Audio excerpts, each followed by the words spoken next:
Can I help you?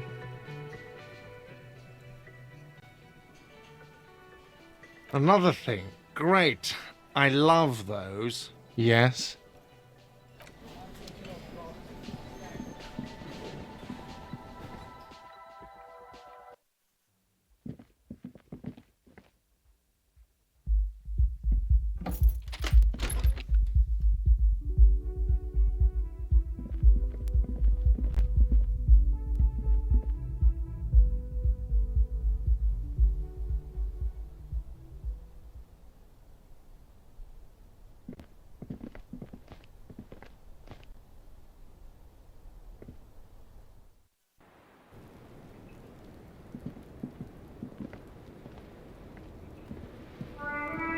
I was just thinking, what a nice day for questions pertaining to a murder investigation.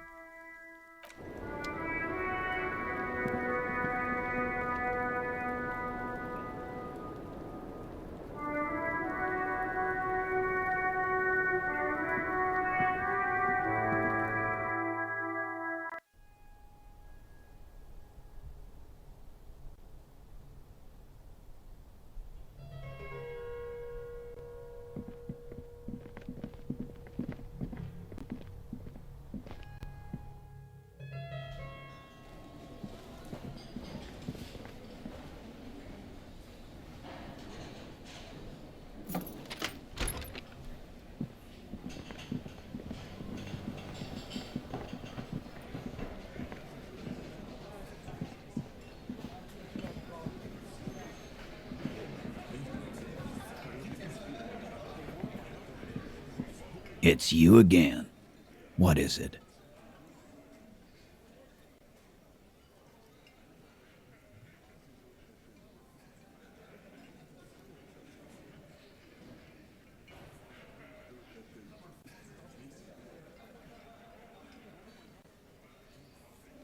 Again. Good one, Titus.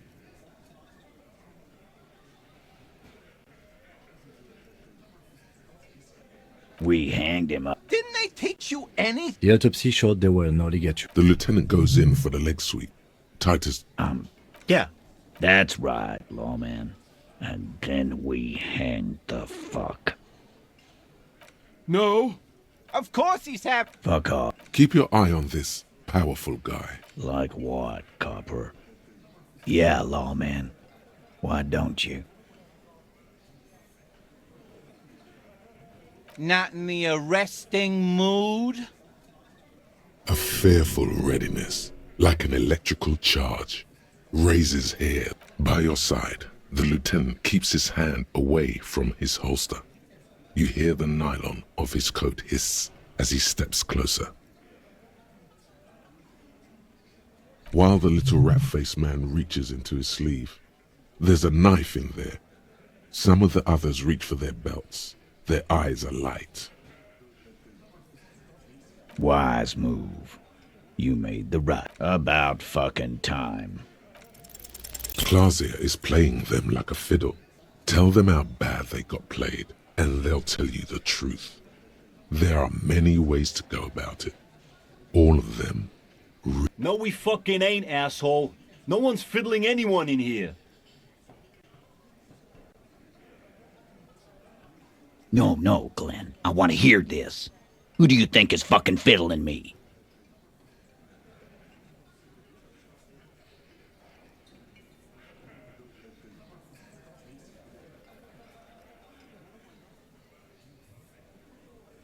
The hunter becomes the hunter?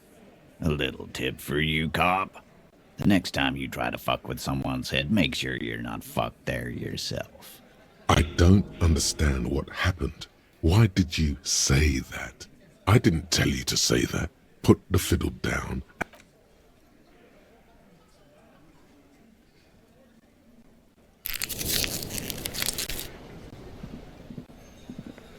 I've got nothing to say to you.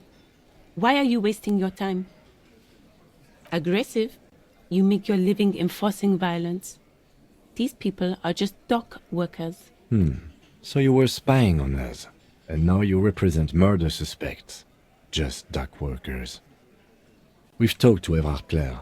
We know who these men are. The Union's militant wing. Listen, you Morrilinton lackeys. You're a mob, enforcing the unlawful privatization of Revachol. 20 fat men in the Occident are stealing it all, and you're their bodyguards. Fuck yeah. So ask what you came to ask, or get back to your commanders.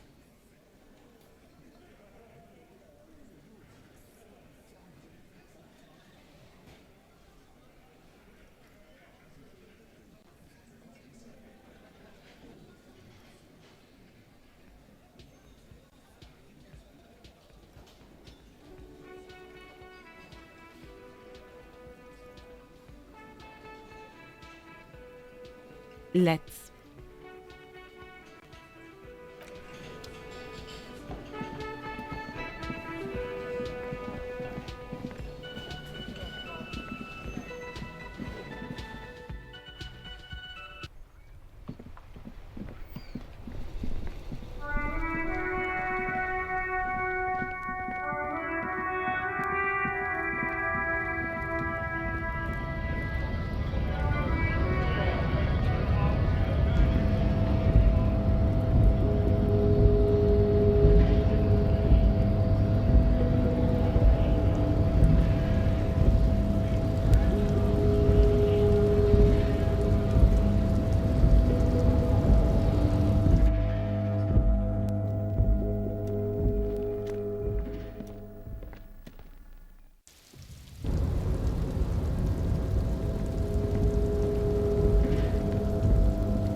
Mr. Dubois, a pleasure as always. You don't have to sit... Yes, your lost gun. My best men are on it. They're turning every stone, searching every playground, asking kids, grandmas, everyone. Your gun will be found, Harry. Let me assure you of that. It's just a matter of time and effort. The only way to find it seems to be working with him. He might even be holding your gun hostage.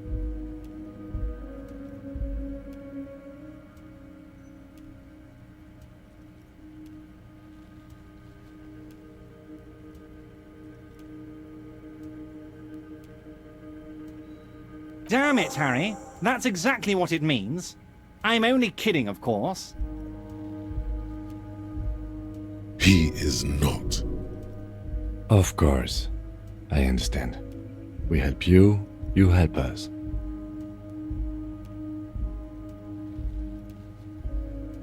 Of course. Let us dispatch with the formalities. You call me Everard, I call you Harry. My God, so it's true. I didn't want to believe it, but you are a fantastic science fiction amnesiac cop, aren't you? What are the odds of that?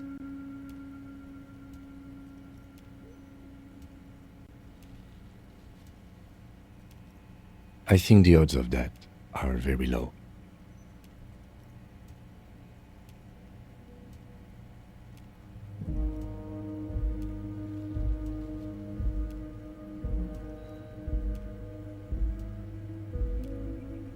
So good to hear that, Harry. Apparently my sources were wrong. However, if you did have a spot of memory trouble, I could help you out. With my big fat folder. It's just a brown folder. You can't make out what's written on it. Are you trying to tell me you've gotten hold of some of our documents? Mr. Kitsuragi, would you mind? Me and Harry are talking about his lost identity right now.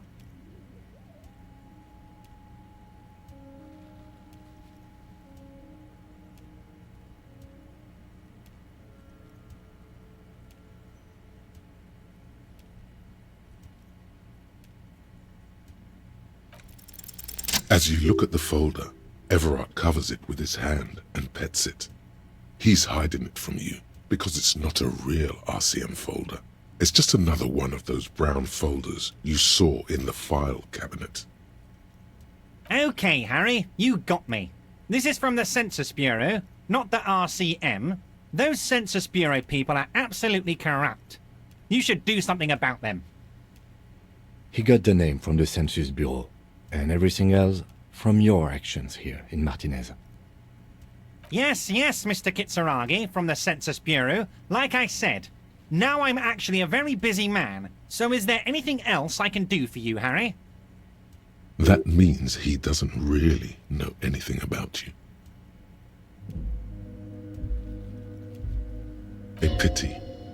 The mystery of you will have to remain a mystery for the time being. Yes, that's what I said. Try to keep up, okay? Let's move on. Harry, honestly, I'm just relieved you didn't get a hernia. A man your age...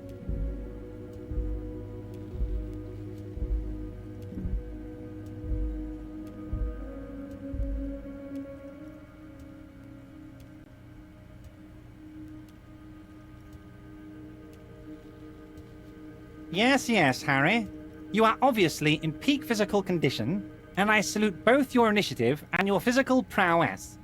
Very impressive, Harry. Very impressive.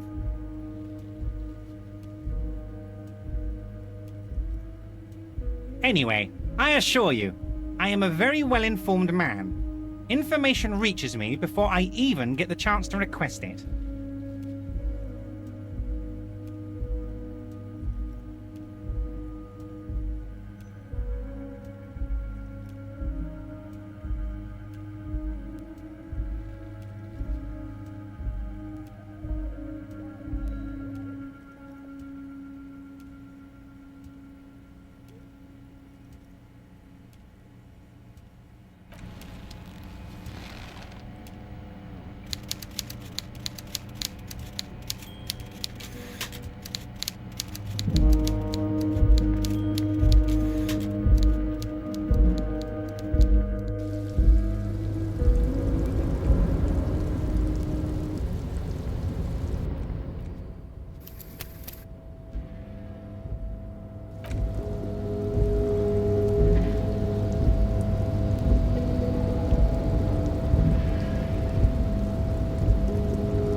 to work!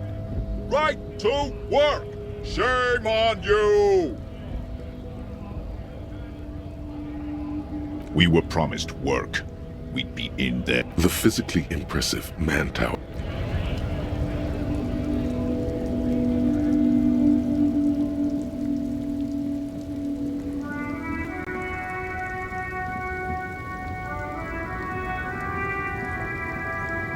The woman still has her no response. Wherever, no response.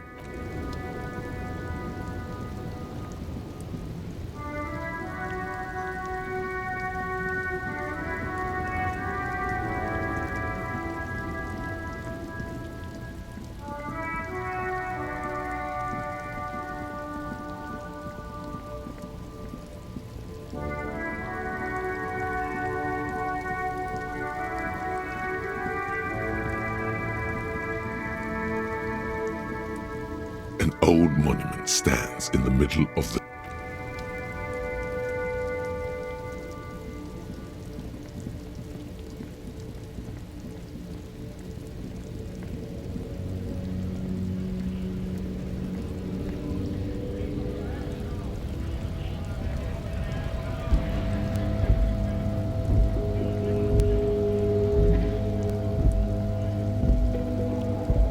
Looking for something, Ront?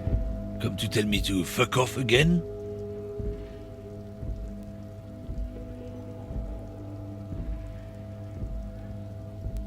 Oh, not much anymore. I'm here to pick up some cargo, but the dock workers are on strike, so it's a sit and wait on your ass situation. The strike? Oh, they've been at it for a while. A month. Apples. Fine. He's given you the runaround. Let's be honest, you were bested.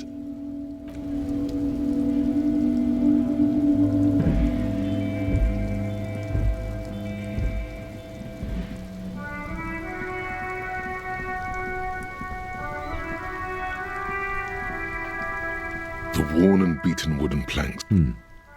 We can sit on benches after we've solved the murder. Let's go. You can revisit the bench if you ever need to pass the time when Lieutenant Kitsuragi is gone.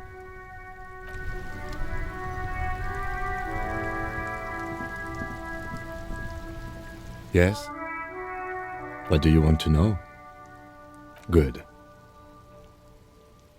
What about me? What? This? It's just seasonal clothing.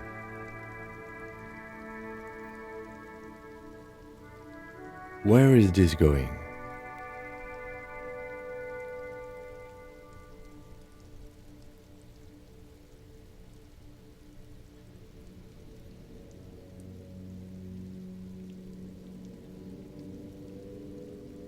Interesting. I think it's called the brain. Okay. And something happened in that brain? I do not have a thing with revolutionary air brigades in particular. Okay, I wanted to become an aerostatic pilot. Then I turned 10 and realized we no longer have an air force.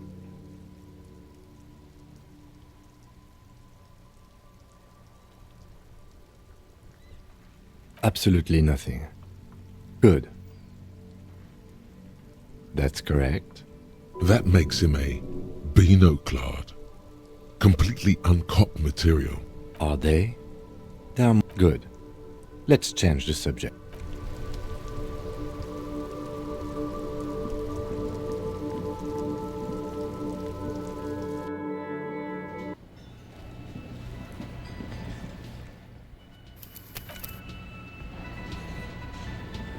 It's you again. What is it?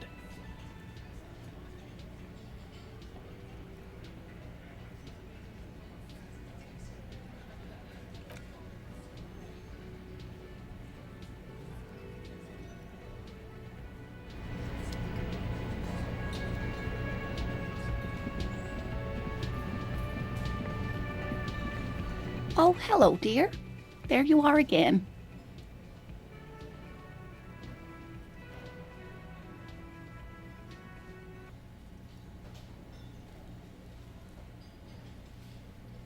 Oh dear, I'm not sure where to begin.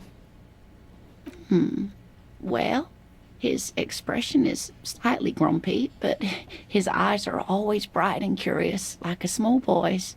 And his palms are quite coarse from all the field work, but he's quite gentle.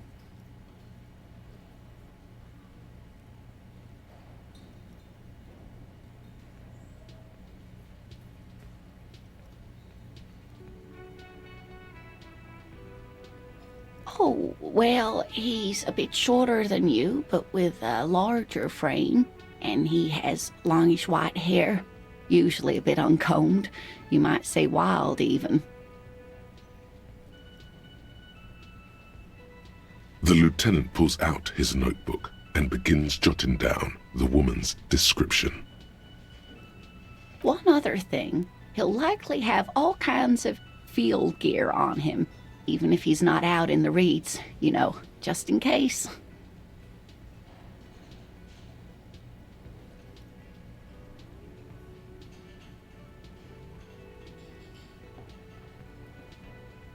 We'll be celebrating our 16th anniversary this autumn. Not the most numerically satisfying anniversary, but I like the less obvious milestones even more somehow.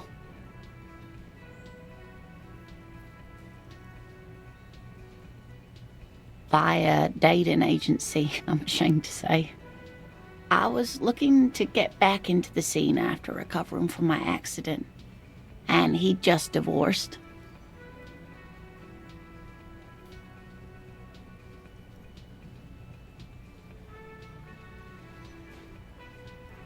We hit it off, and, well, here we are.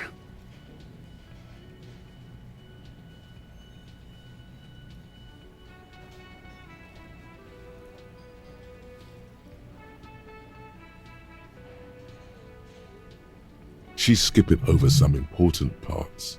Perhaps you'll find out more later. I hope I've been useful.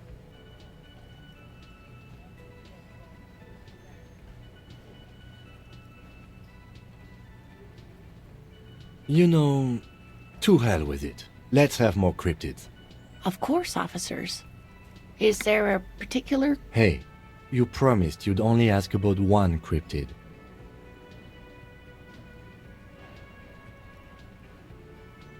The lieutenant pauses, thoughtfully.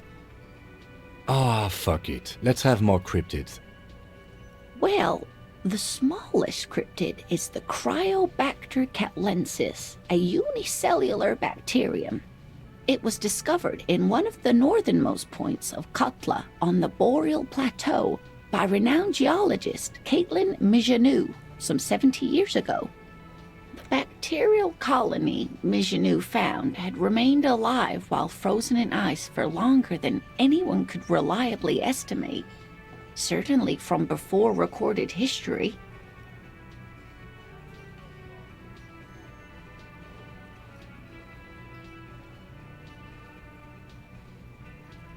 Mijanou disappeared shortly after injecting herself with the bacteria she had brought back to study, no doubt in hopes of prolonging her own life.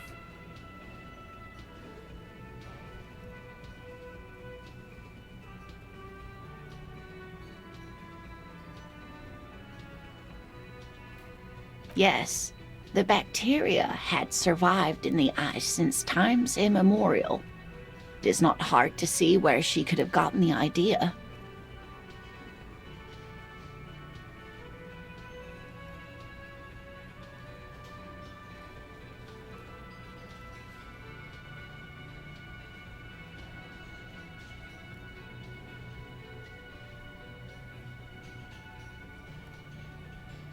It's actually a little hard to see, but do go on.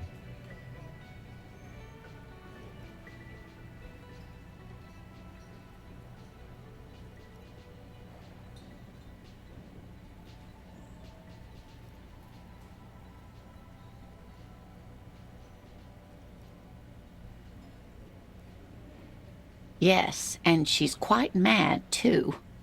After she treated herself with the bacteria, she stopped aging, but also became increasingly eccentric and irascible, so that even her oldest friends were forced to pull away.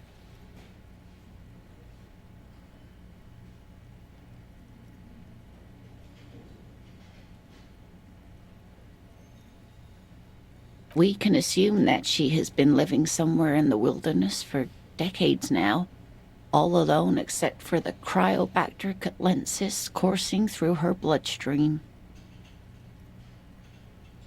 The gnome of Jeroma.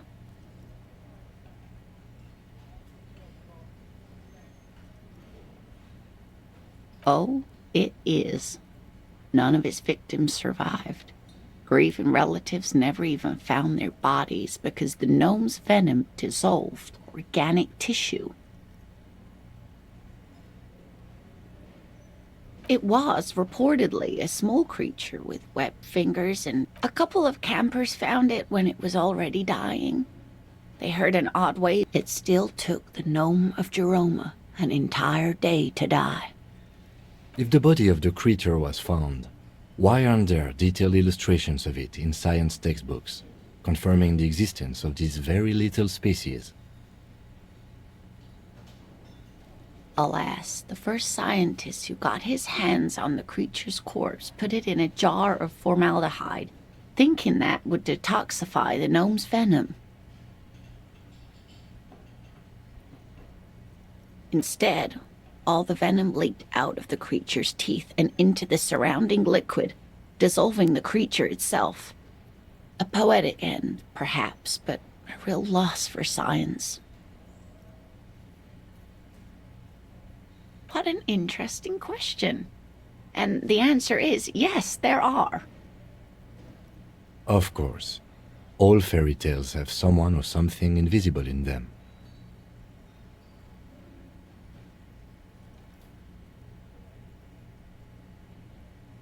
Okay, I won't spoil your fun. What is the invisible cryptid? It's the Col de Mama d'Aqua. Its name means thin whisper of sound, and that's precisely what it is. Self-replicating sound waves, invisible and intangible. The Col de Mama is very afraid of us, which makes it incredibly difficult to track.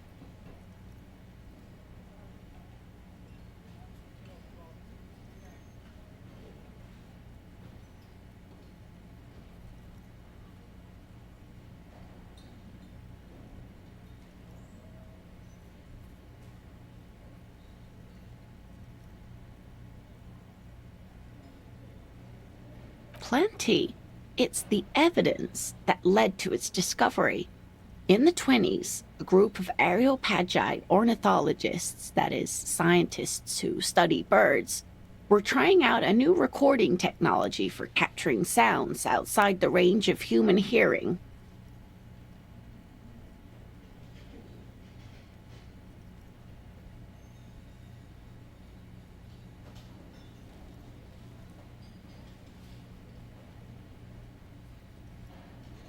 When playing back recordings they had made in the foothills of the Ea mountain range, they noticed certain anomalies, patterns that seemed random at first, but on closer examination were consistent with the waveforms of songbirds.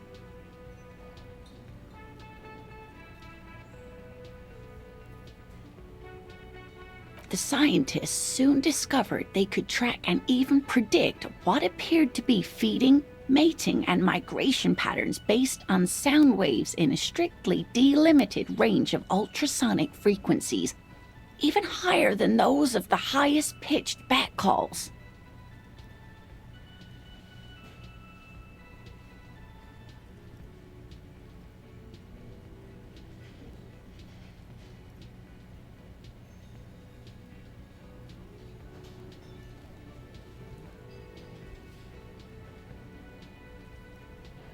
They realized that they had discovered a new species and called it the Col de Mama d'Aqua, after the Paracanassian name for the voice of God, which is said to be very silent.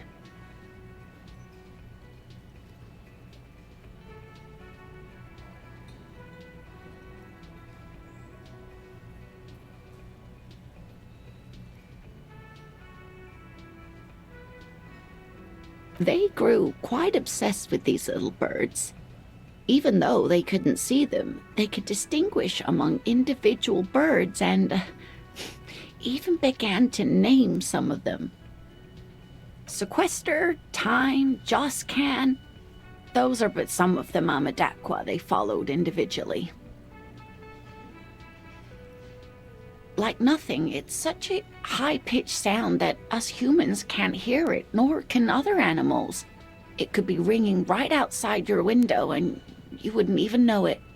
Could be anywhere. Everywhere, even. Fine, I'll bite. How can an animal be a sound?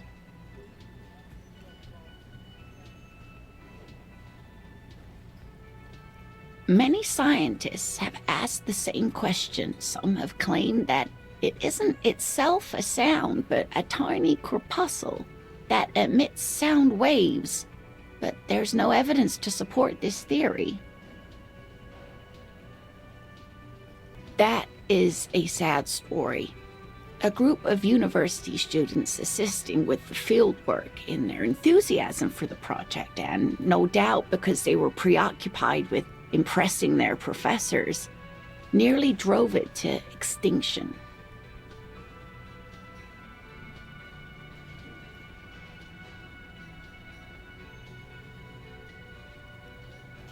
They tried to communicate with it and had no other means but sound.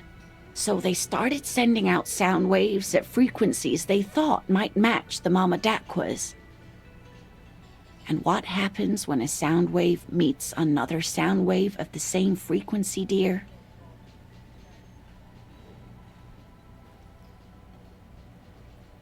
No, dear. They cancel each other out. And these tests were performed so recklessly that when they happened upon the right frequency, well, they wiped out most of the population. After that, the corpuscle appears to have migrated elsewhere.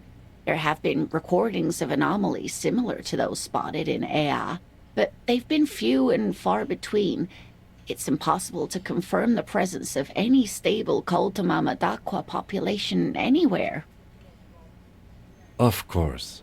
A common thread in these. Disappearance and unfalsifiability. I like the story, though, ma'am. I'm glad you did, dear. It could be. As I said, it could be everywhere. And we wouldn't know any better. It could be ringing all the days of our lives and nights. Maybe it's predatory. It's not. Don't worry. If it were predatory, we would have found it by the damage it inflicts. I wouldn't be so sure. What if the damage... What about what? Of course, dear.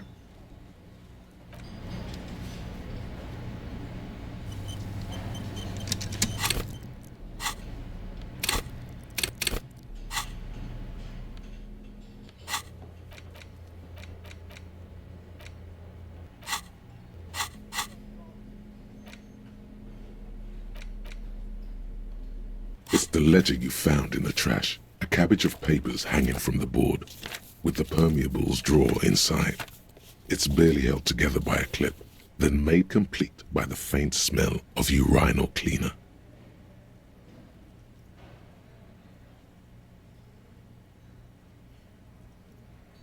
Oh, and the cool piece of toilet paper is stuck to the back.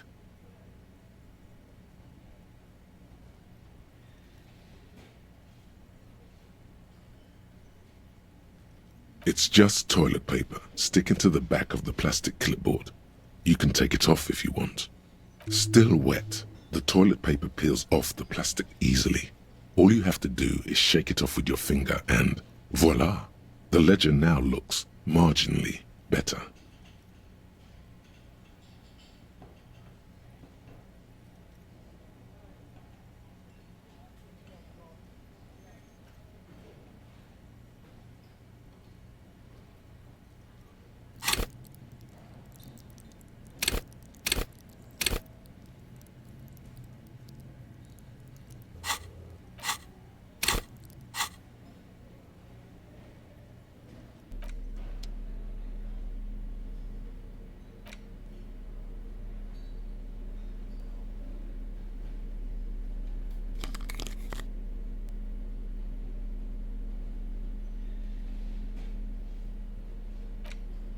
It's the ledger you found in the trash. A cabbage of papers. An aluminium block runs the width of the board, biting down on the paperwork.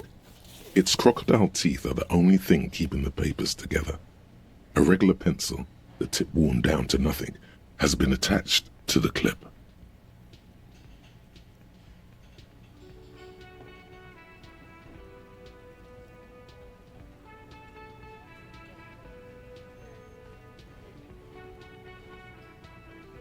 The surface is interrupted by a silvery sticker.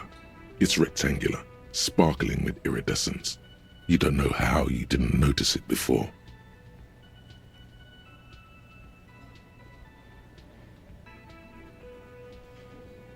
Looks like an official mark, made to be low visibility outside the right circumstances.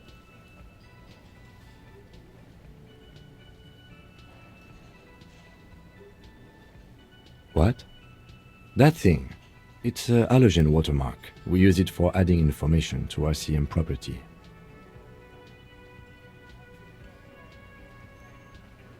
It depends. Aside from an anti-counterfeiting stamp, mine has my station number and address.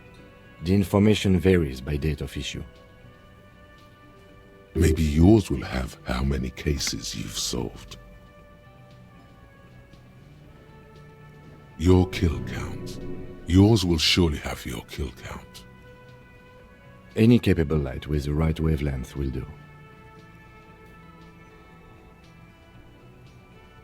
All RCM vehicles have headlights designed to reveal halogen watermarks.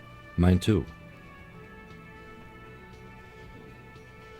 This means you can read the watermarks if you just turn the lights on.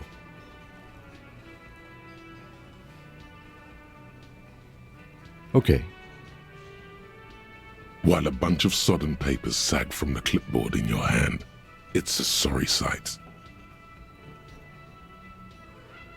It's made of dark blue plastic, hard enough to beat someone to submission with. The edges are rounded, however. The U4 size board feels thick and heavy in your hand. Light shimmers on its wet surface. On the back you see the embossed letters, RCM. Something rattles inside, ever so lightly. Is there a hidden compartment? And something small inside, light, made of paper or cardboard, or dried flowers perhaps.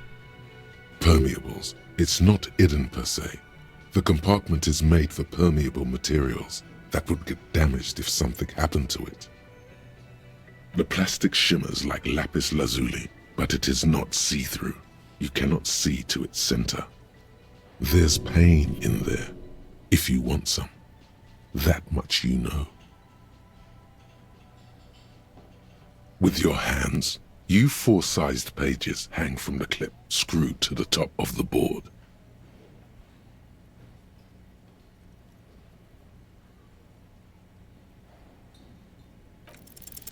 Is not what you end up doing.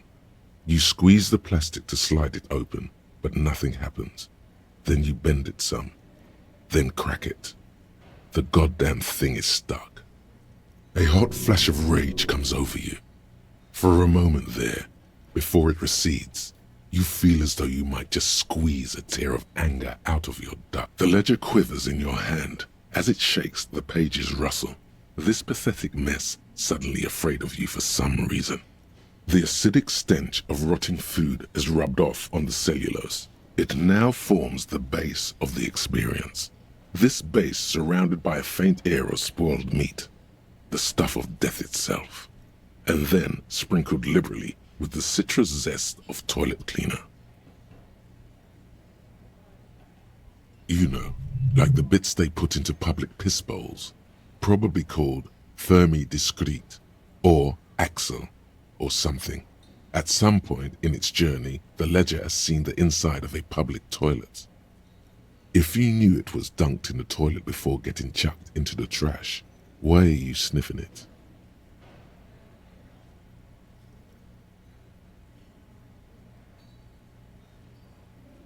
Garbage toilet stink is not your fetish, and you know it.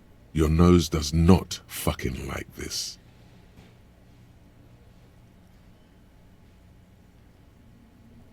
Yeah, turns out your nose doesn't like self-indulgent literal shit huffing. Quelle fucking surprise.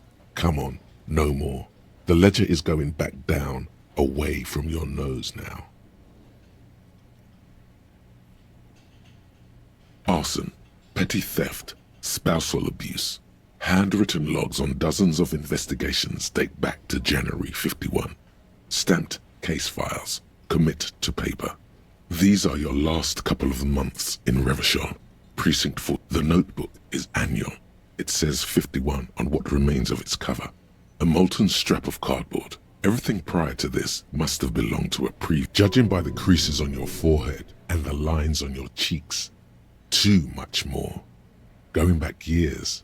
Decades even. Yes, how very childish of you. In your and my defense, almost everyone in the RCM uses the titular system. It's a holdover from the early days of the RCM, right after the revolution, when the organization had little idea how to do things. It persists in an unofficial capacity. Officers use these titles to refer to their work among themselves.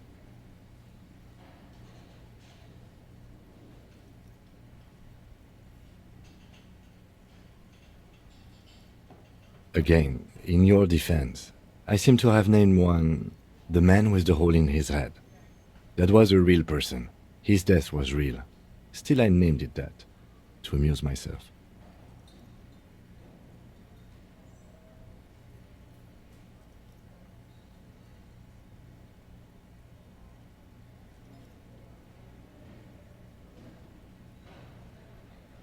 I pray his loved ones never find out. Rail spiked through the head. He died. It was a workplace accident. You don't exactly close them, so much as distance yourself from the smell.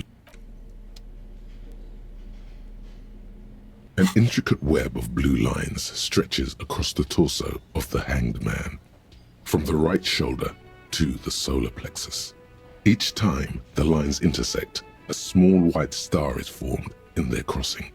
Hundreds of fading asterisks. It almost looks like the electronic patterns inside a radio computer or an old filament memory, but not quite. For you to discover, you've gotten as gone.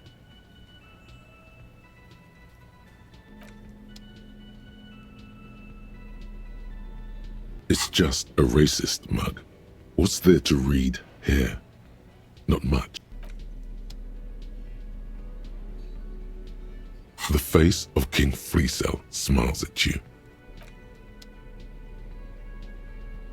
A crinkled chewing gum wrapper. The worn label reads, Tutti Frutti. It smells faint. Good question.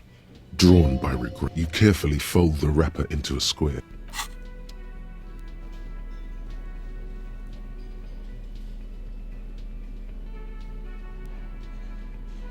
The worn map features the patchwork grid of the streets of Martinez, with directions to appropriately touristy locations. Year 48 resides on the upper right corner. Your finger moves through the various streets, across Rue de Saint-Ghislain and Rue Saint-Sipar, over Saint-Brun and Martinez North.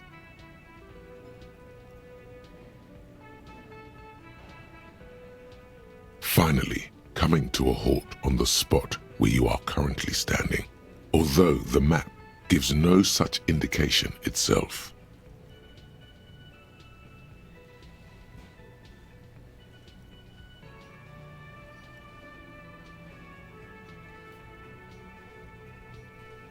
For a more detailed view of the map, go to your journal and select the Map tab.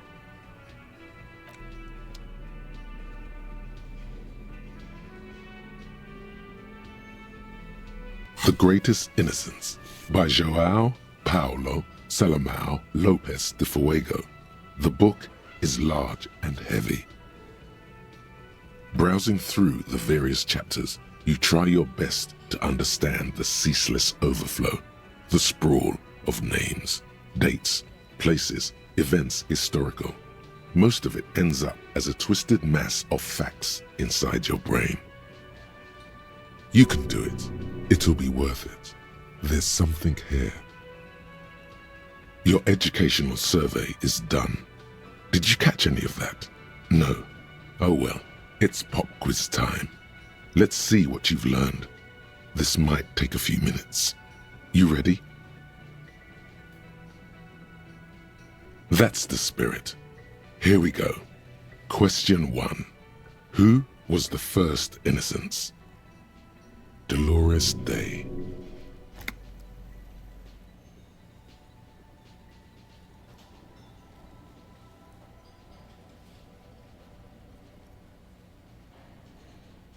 Incorrect. Dolores Day was the innocence of humanism, internationalism, and the welfare state. She codified parliamentary democracy and created modern institutions.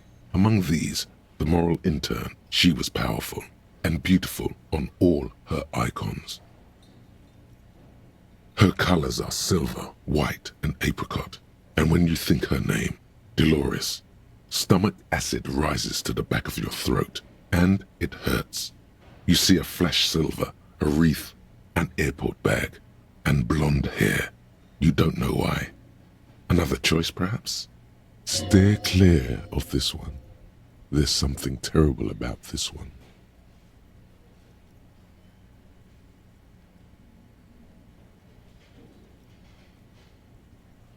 A strange sensation of loss. When she left the earth, the dust, and the ice, and the humans. That is unimportant to the quiz. Stop thinking about this. Yes, the quiz is impersonal. No need to rouse sensations in yourself at the mention of Dolores Day. Who was the first innocence? It wasn't Dolores Day. Correct. Nothing much is known about him. It's not even clear that he was a he, but Franco Negro presumed as such and called him Pius. He's depicted as a young man with molten gold pouring out of his mouth. All he spoke was gold. It's said he invented God and equality of men before God. He also introduced the gold standard as a way for measuring people's love for Aurum. As the first innocence, he declared that there should be more of those like him.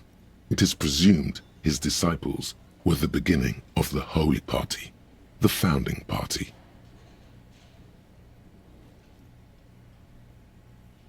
Question 2. Who was the strongest innocence? Easy. Everybody knows the answer to this. You, me, anybody.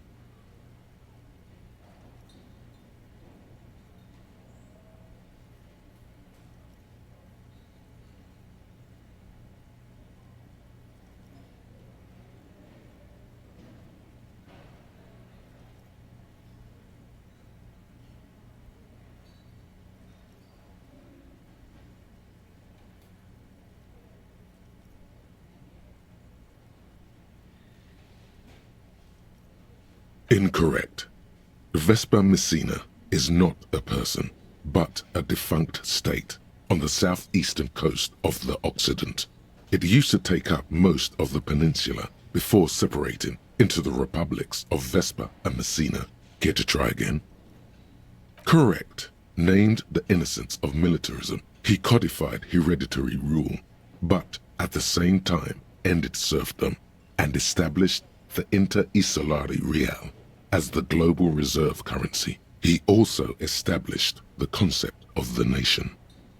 Franco Negro attempted to solve the rising tensions between the aristocracy and bourgeoisie by building a unified society in which every man has a place and a mission, but at the same time may rise to nobility provided on the strength of his virtue.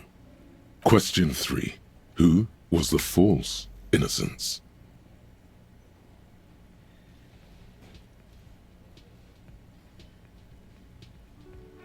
Correct. There have been a number of counter or false innocences, some assumed to have innocentic qualities, some who just thought so themselves. Occasionally, they have the support of a faction inside the ecclesiastic organization, and accusations of foul play have arisen. The most famous and important of these was Ernau Pasternak. He was into torture, despotism, hymns, cannons, and world conquest, but got defeated and humiliated by Stepan the Despicable of Kedra. Final stretch. You've come so far and learned so much. This is the most important one. Question 4. Who was the greatest innocence? The most important of them all. The most precious to humankind. I don't even have to say it anymore.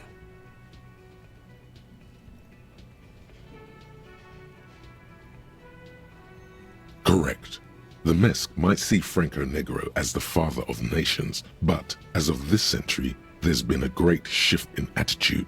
Dolores Day has become widely regarded as the greatest innocence, a most radical change to the whole fabric of the world. Everything from inter-esolary travel to the connected world to 3 consecutive scientific revolutions can be traced back to her. Every decade that passes, she seems less human somehow, and more beautiful.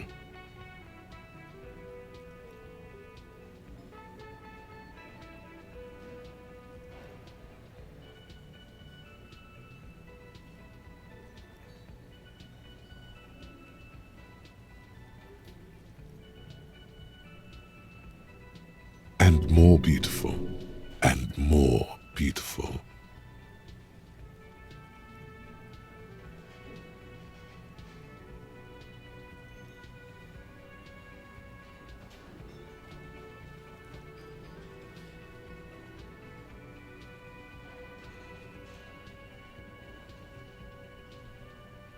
Congratulations on finishing the test.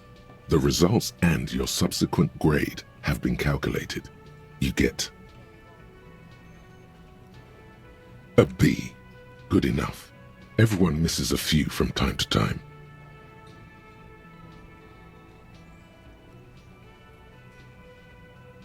You would have done better if you just dialed the Dolores Day down a bit.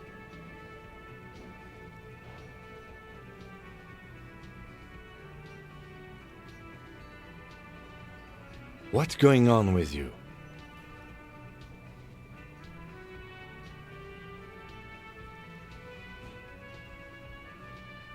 Okay.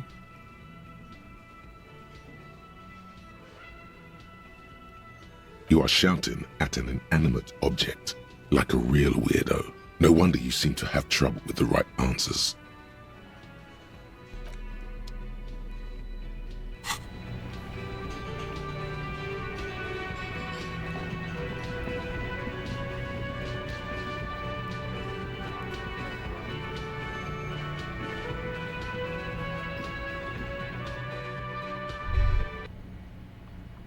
Was that?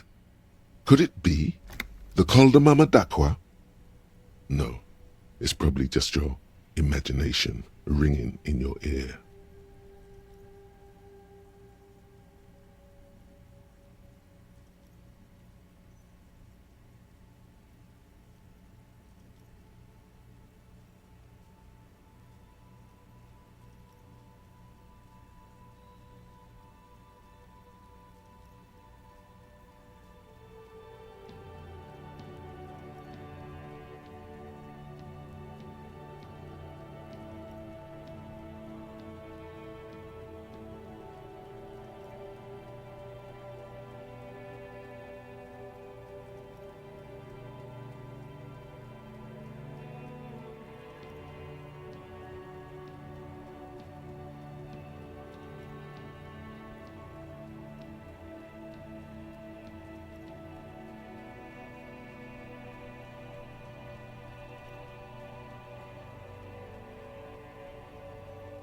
There seems to be an extremely high-pitched ring, ultrasonic. Lena also said that it couldn't be heard by any other animal, including humans. What you're hearing must just be a regular bird. Honestly, your ear isn't Oh no. The sound. No. Too late. So it does. It's gone.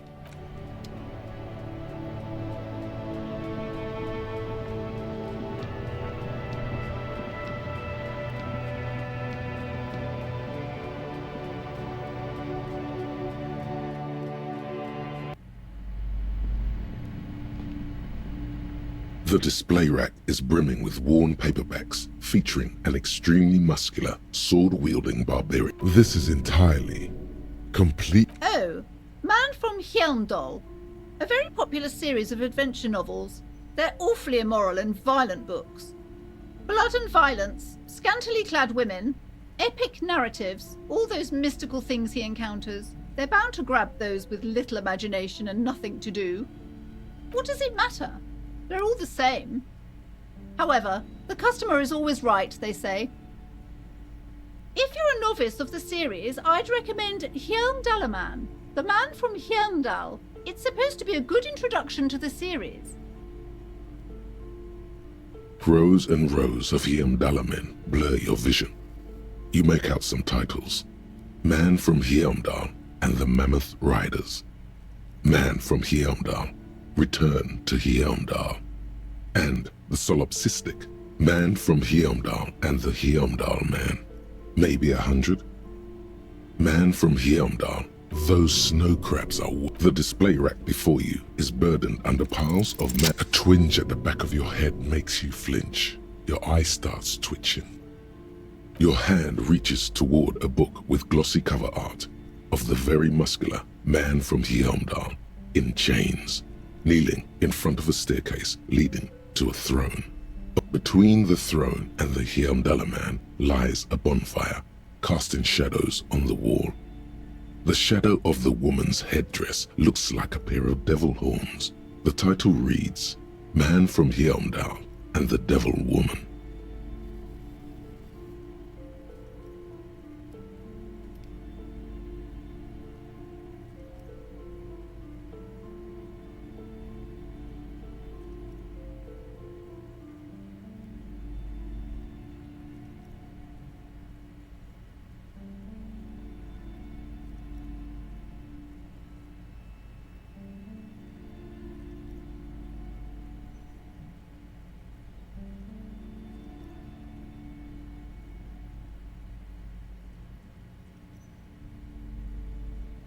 The display rack before you is burdened under piles of Man from Hjelmdal novels.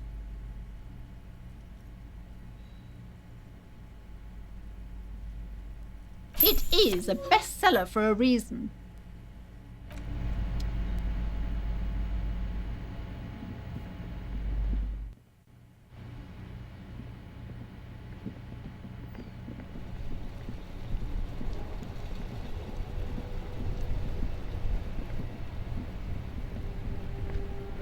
Inside, you see a set of steering levers. All right. Ready? I turn, you press start. It's next to the preheater.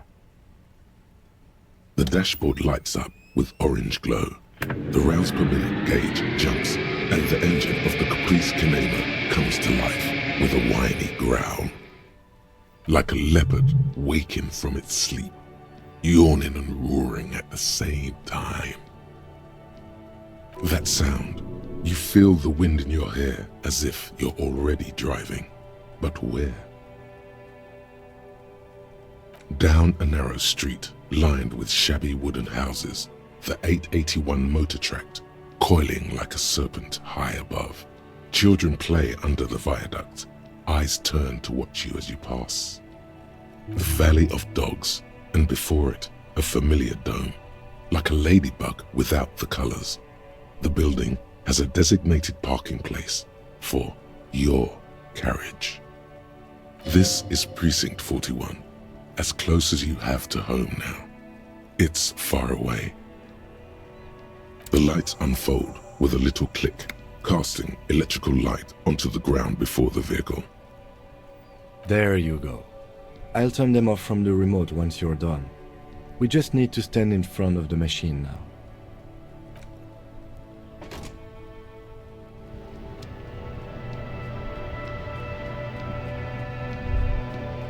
As you hold your ledger's clip under the headlamp, an iridescent hologram appears. A street grid and the veins of a great river. A familiar sensation washes over you. There she is, Revachol West. Around the borders of the watermark are dozens, no, hundreds of micro-perforations. The rectangular watermark is overlaid with the logo of the RCM, and yet the major arteries of Revachol are all recognizable.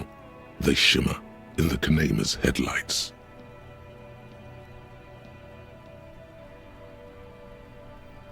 You catch a faint glimmer from a broken beer bottle in the distance. Sounds. Two men engaged in a drunken argument, followed by the closing of some distant window. In the middle of a broken plaza, illuminated in a cone of light, two men, one slim, the other sturdy. They are on the city stage, but only one of them knows his lines. Ah, Martinez at night.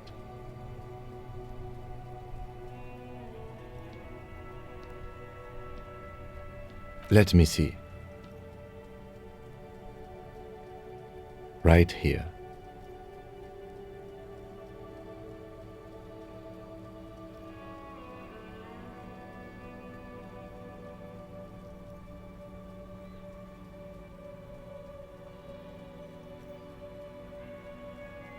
It has its problems.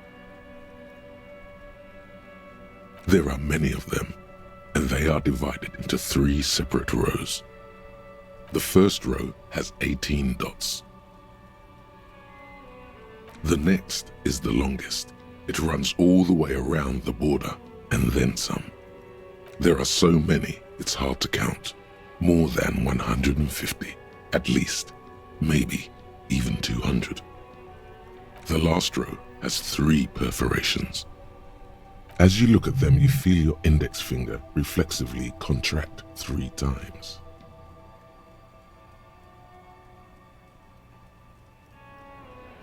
And something you'll do again before this is all over.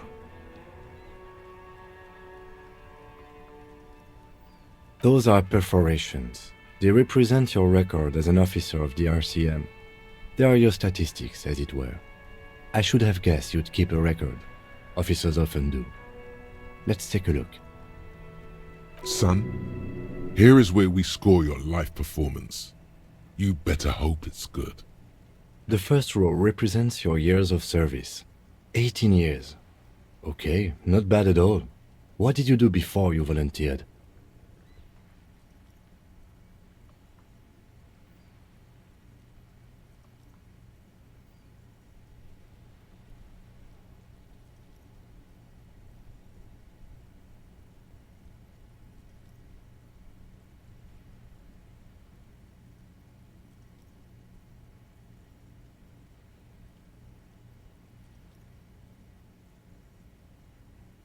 Yes, that does seem quite likely.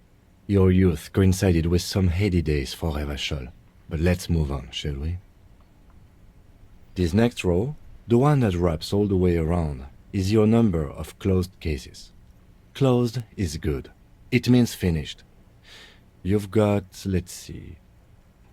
Wow, more than 200!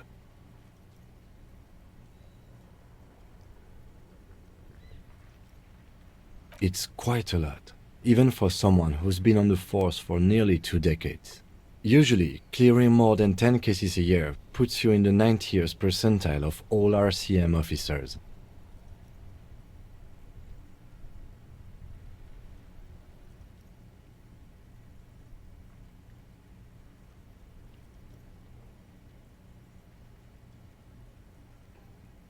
You know the answer already.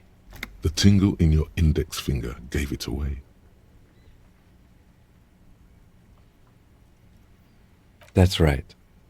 How did you know?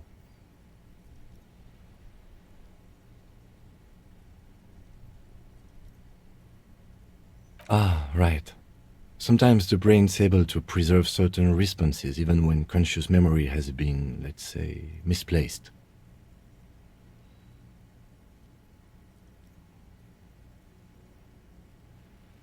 For an RCM officer, especially Precinct 41, which is in the Jamrock quarter, it's rather tame. I mean that in a good way.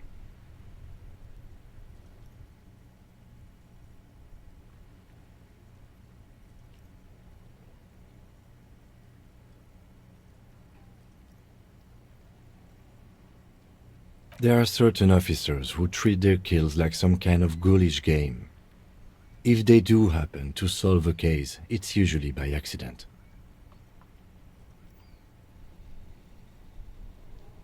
But it seems as though you are, or at least were, one of the good ones.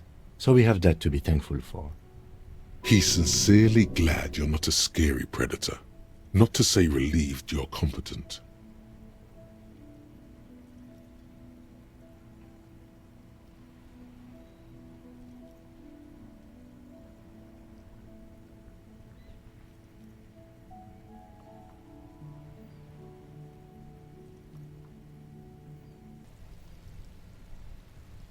Everyone has their own method of coping, some more effective or self-destructive than others. Personally, I find it helps to keep up a few hobbies.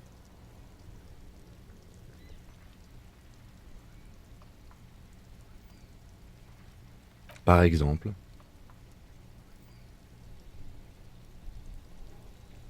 why not gardening? You've already got the yellow gloves.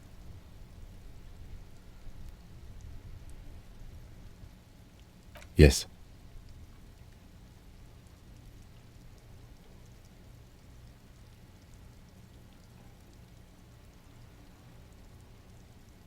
The lieutenant nods.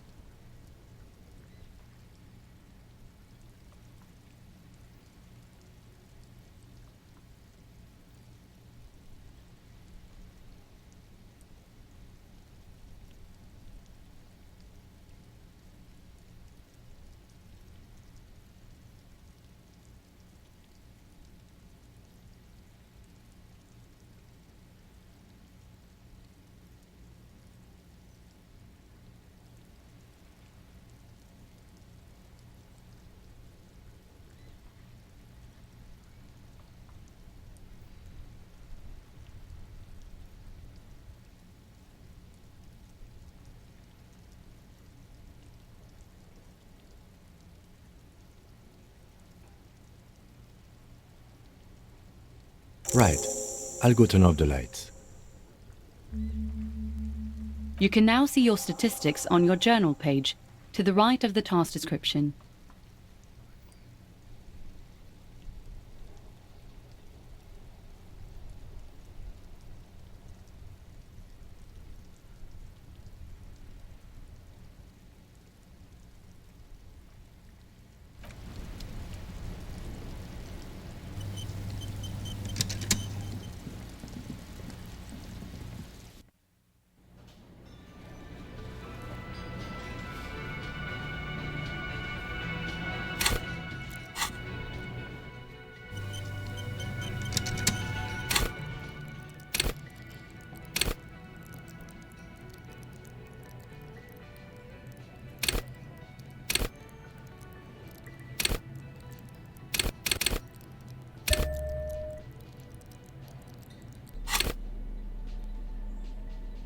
It's the ledger you found in the trash. A cabbage of papers hanging from the board. Just relax.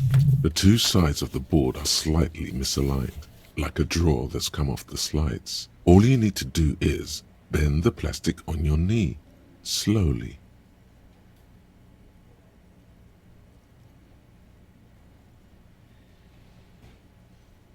The slides snap back into place.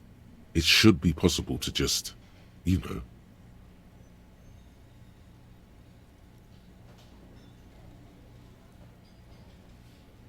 Without resistance or sound, the two panels move against each other. The compartment is now open. 2 ticket stubs and a handmade postcard.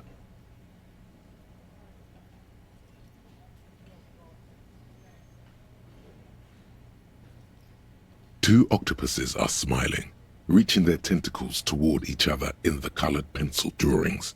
The tickets permit access to the zoo in Revachol East. The aquarium costs extra. These let you go there too.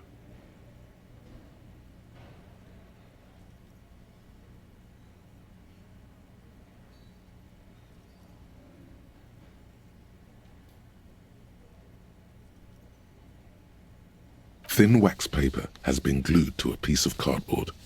Sounds like leaves rustling when you pick it up. You see violet flowers, floral patterns, patches of glue.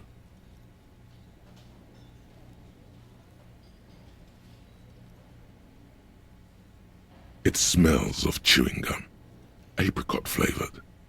Exactly like the gum wrapper you found, the same brand of chewing gum.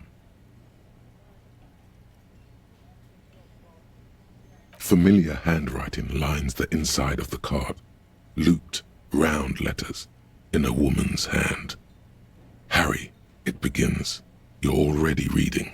I wanted to write you a letter so you can read it when you wake up.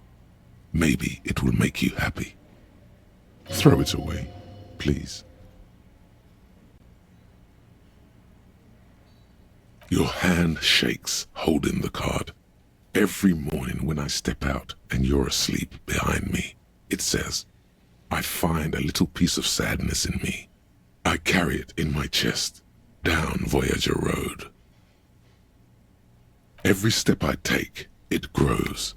By the time I reach the fuel station, it has filled me entirely. I step onto the light rail and look back.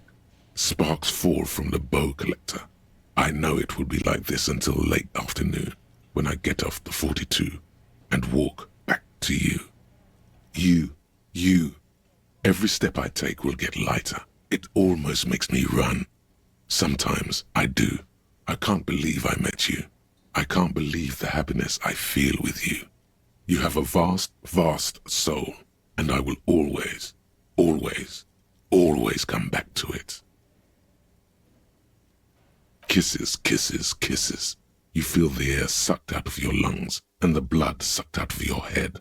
Everything around you gets dark. Small white dots appear.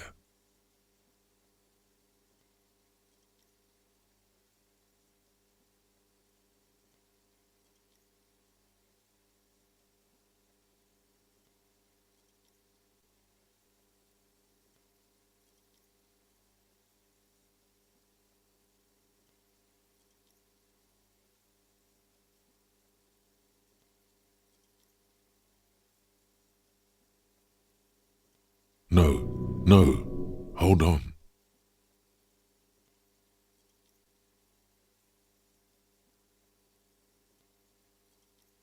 To what? There's nothing. Detective, is everything all right?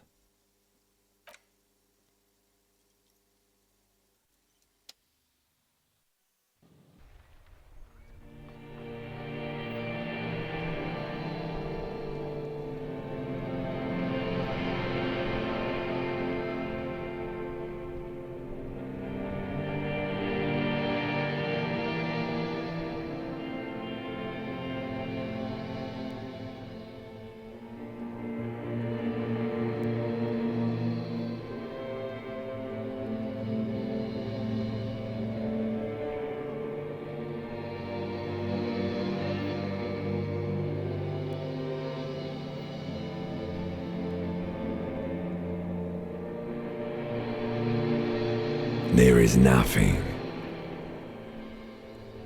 Again.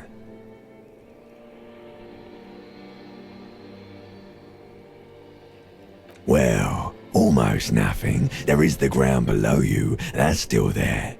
And the small light that's on, fluttering, somewhere in the basal ganglia. That's me. Blue eyes, that's me.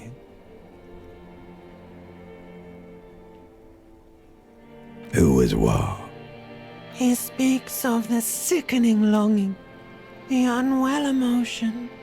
Even in the darkness, he's grasping for it.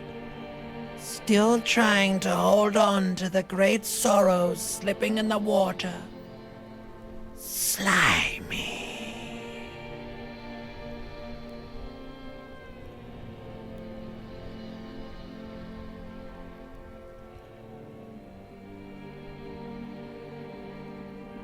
Here in the paleo-mammalian cortex, we call it the shadow.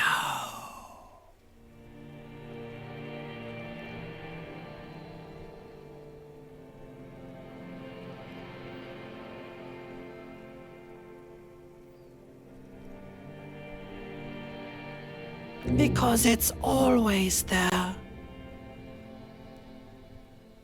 Tell him. Tell him. Ah, yes.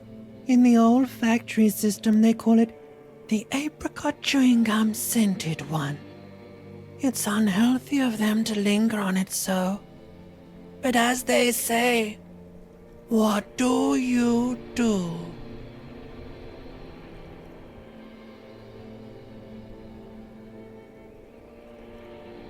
It didn't smell nice. It smelled like betrayal.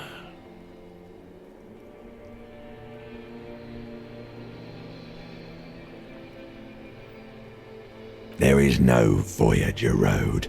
There are no roads, no houses, no lights in the windows. It's all on pause. Bloated corpse of the past resurfacing. Don't prod at it.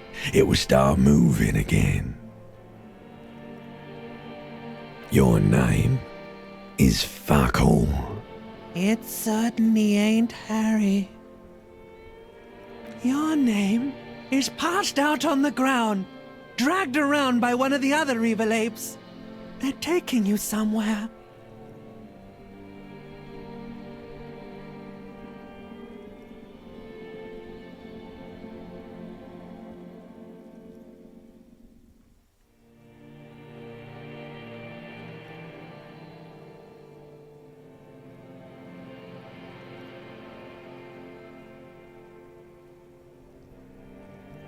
You think they would let you? Until you disintegrate into biomolecules? No. Someone is breathing on your face now, inspecting your pupils, stupid idiot.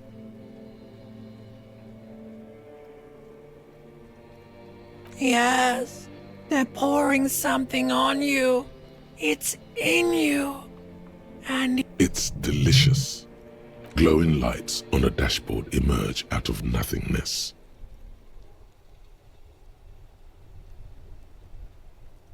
In the upholstered cabin of Lieutenant Kitsuragi's motor carriage, seated in the driver's basket, the air is thick with leatherworks and heavy fuel oil. Cold water runs down your chin.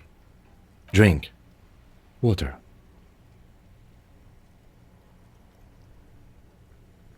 The water is cold, silvery, the stuff of life itself as it pours down your parched throat. The pounding in your head recedes. The darkness parts. Drink. You haven't drunk water in 2 days. Did you know the human body is not made to survive on alcohol alone? You need a secondary form of hydration. With greedy gulps, you down half a liter of cold water. Some of it spills on the driver's seat. The lieutenant pays no heed to it. What happened?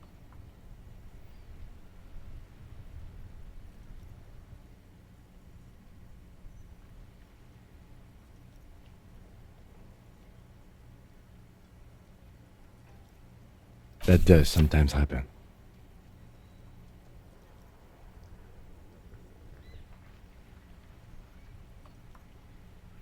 You dropped these. Are you okay to proceed? Good. The Ledger of Failure and Hatred is a special item that can be used both as an interactable and a tool equipped in your held slot for skill bonuses. Find it under the Tools tab in your inventory.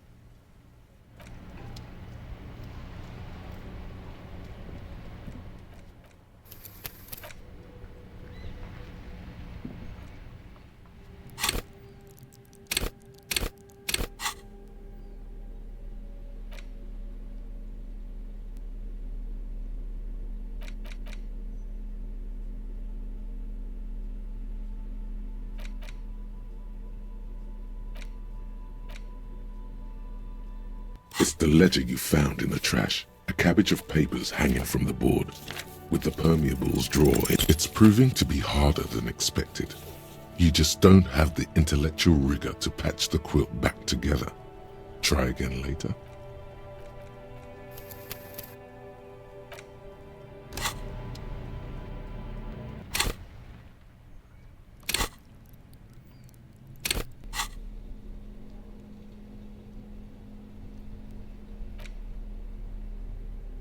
It's the ledger you found in the trash. A cabbage of... It's proving to be hot.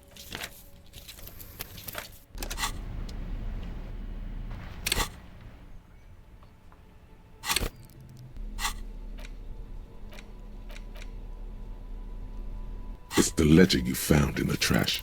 Yes, at last. You find a way to piece them together using the alphanumeric code on the margin. HDB 41, date of initialization and time of arrival on the scene, followed by the title. For example, HDB 41120111700, the next world mural. Why yes, your precinct number is 41.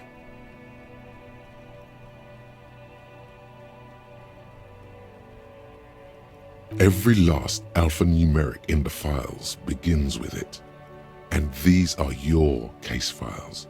It's safe to say HDB are your initials.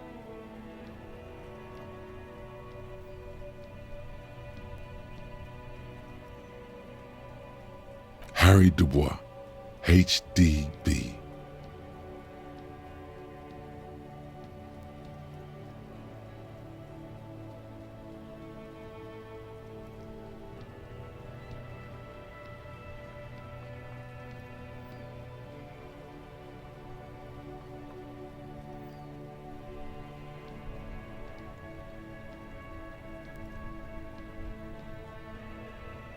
This one is relatively easy to reconstruct. Overnight on 1202, a graffito, nay, a mural, appears on an 8-story tenement overlooking central Jamrock. The building is a sparsely inhabited ghost tower, part of a failed real estate development called Grand Couronne.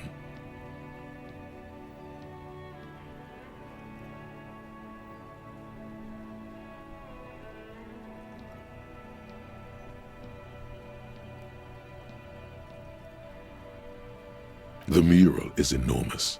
2 silhouettes, a man and a woman, are kissing. The text cut into their form reads,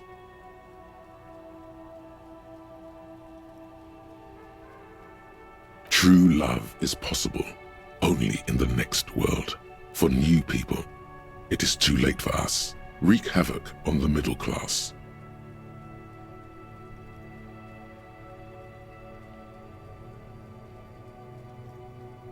People call it that thing and that fucking thing. It's visible for miles. In 2 days, the station's complaints desk gets clogged with requests to remove the bummer. You and your partner are assigned to the case. The graffito crew is easy to track down. Only the bell lettrers have the literage of industrial paint to cover the surface. One of the graffito artists is rumored to be rich. They take responsibility for the execution, but not the design. The ideologue of the next world mural, as the crew calls it, remains an unknown.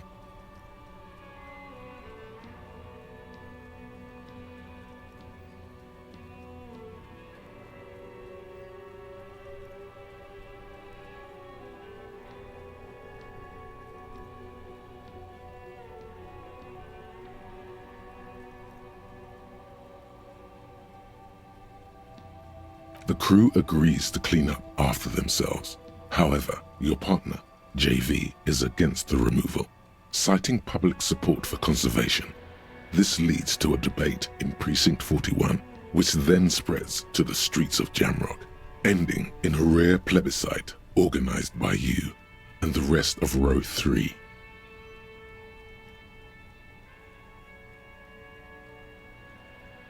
The 9,000 people subjected to the mural's message, all of Lakeside, Central Jamrock, and Villalobos, plus half of the eminent domain, participate in the vote. Although the case begins with what appears to be a lot of rambling on the streets as to how juvenile and stupid the mural is, given a choice between 2 options.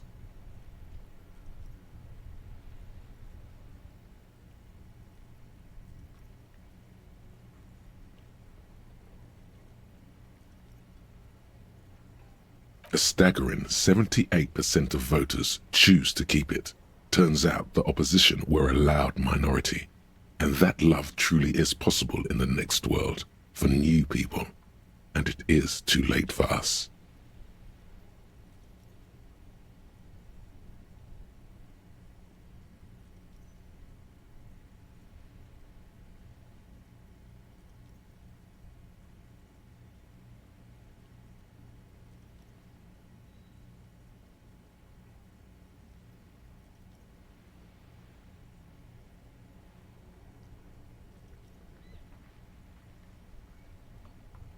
In any case, it appears to have been a rare case of civil activity in the quarter, and agreement as well. What do you want to tackle next? AKA Leslie and Burke, AKA the public indecency drunk and the property damage drunk, is a cursed case. It has been passed from unsuspecting officer to unsuspecting officer for 10 years. On January 29, the unsolvable case made its way to you. Why you accepted it, it is unclear. Every officer, and indeed most civilians in general, know it's unsolvable.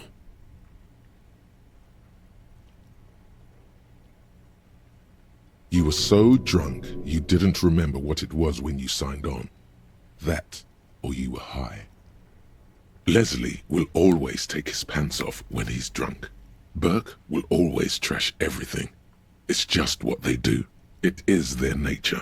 You cannot change the nature of a man, and you can't lock them away because public indecency and small-scale property damage are not punishable by incarceration.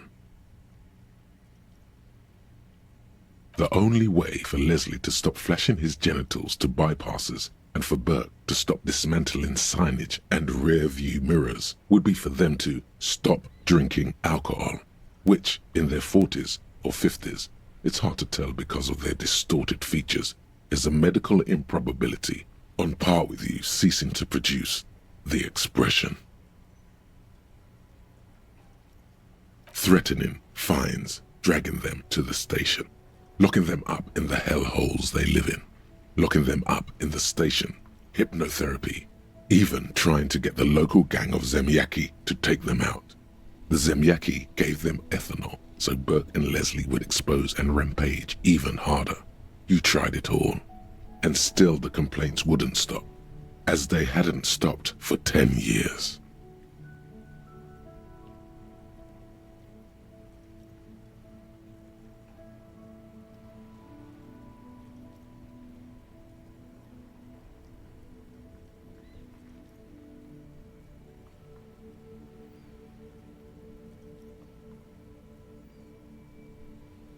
It's plain to see from the files that you, Satellite Officer JV, and Special Consultant TH had more important cases to attend to. You uncover cross-reference to several ongoing investigations, each brought to a standstill every time you drive down Main Street. Because there they are, on the corner of perdition. And what is Leslie doing? Good, you're learning. If the files are to be trusted, that's all there is to it. That and Burke breaking things, and the fact that they're both drunk. But then again, so are you. The case becomes considerably less comic one day when Burke takes a swing at your ledger. He must have it confused with the property he likes to damage. But the joke's on him. You're drunk out of your mind on potent Pilsner. You slam the hardened plastic board in his face. Then you proceed to beat him unconscious with it. In the process, the ledger sustains damage. The compartment within, reserved for permeable documents, is jammed shut. You stop your assault on the now unconscious Burke to open it, but are unable to do so. The officer began to cry, reports Leslie, who at this point is tending to Burke. Kill them. They broke it. He came at us, and at us. I think he was trying to kill Burko. While trying to kill Burko, you slowly come around. The permeables compartment is open. You've smashed it open on poor Burko's kneecaps. The good news is, Burke can't walk anymore. Can't get out of his apartment. An invalid. With Burke to tend to, Leslie cuts back on the indecent exposure. Maybe he flashes his genitals to Burke. Who knows? But both drunks are off the street. The complaints stop. The unsolvable case is solved. Which is also why the officer responsible narrowly escapes. Not much has changed in the meanwhile. A bunch of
just an ordinary wall. Nothing to see here.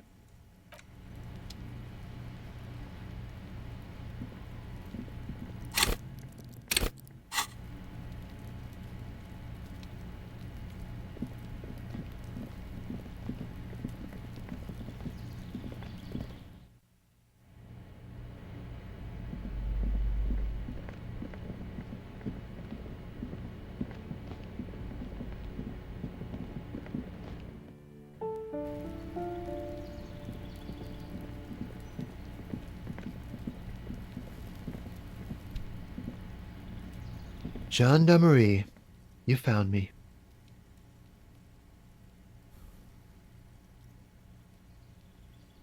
And his shirt is still unbuttoned.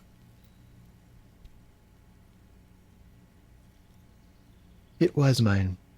My friends use it from time to time to visit me. So tell me, are you here to make things right again?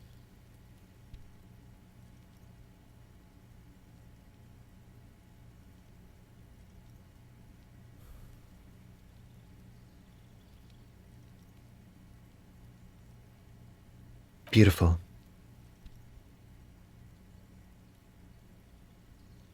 I have some good news for you. My Sunday friend is visiting me tonight. I told him about you and he'd like to say hello. Step in. He's already waiting.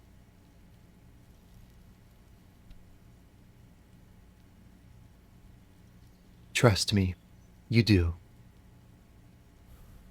That's nice, but I don't have anything to tell you. It's my friend you're looking for, not me. He takes another drag of his unfiltered cigarette and looks around. It's getting dark and the neighboring windows have lit up one by one. Downstairs, a cat crosses the yard, disappearing into the bush. Besides, I've got to run. Something tells you you're never going to talk to an individual this cool or mysterious ever again.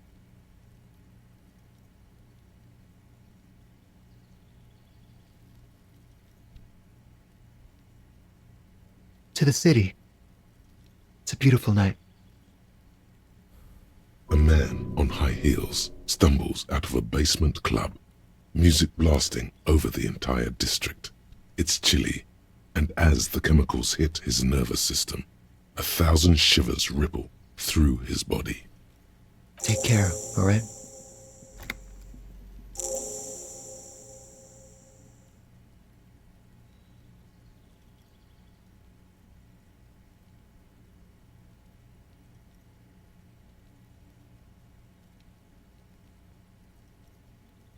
Right after you.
officers of the Revachol Citizens Militia.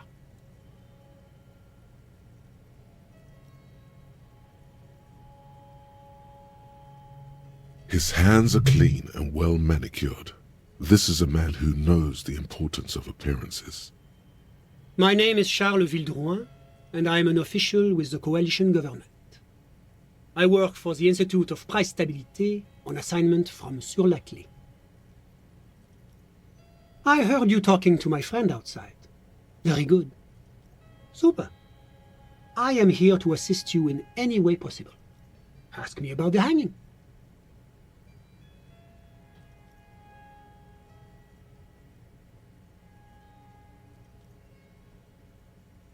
Oh yes, my friend has a great eye for these things. He refuses to tell me where it came from. It's a mystery. I believe they call this type of frame industrial. It's very comfy. That's really all I can tell you about it.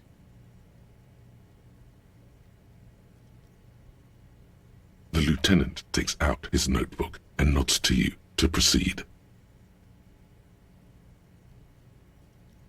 I'm sorry to say I did, officer.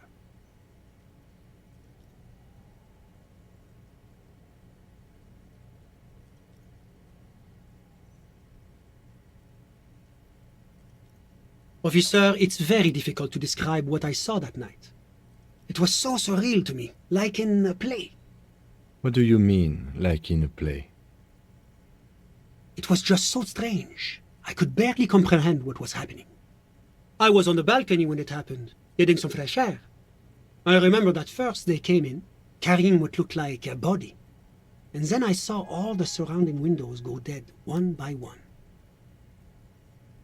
That's when I understood. I should not be seeing this. Sounds like the victim was unconscious, or at least incapacitated. Well done, detective.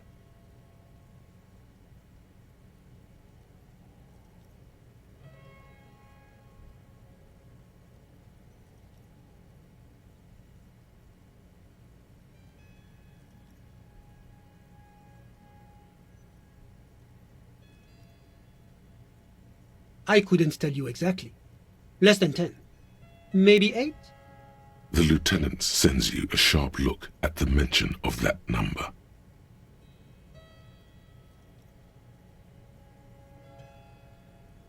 I went back inside. Yes, back inside. Keep yourself safe from the killing.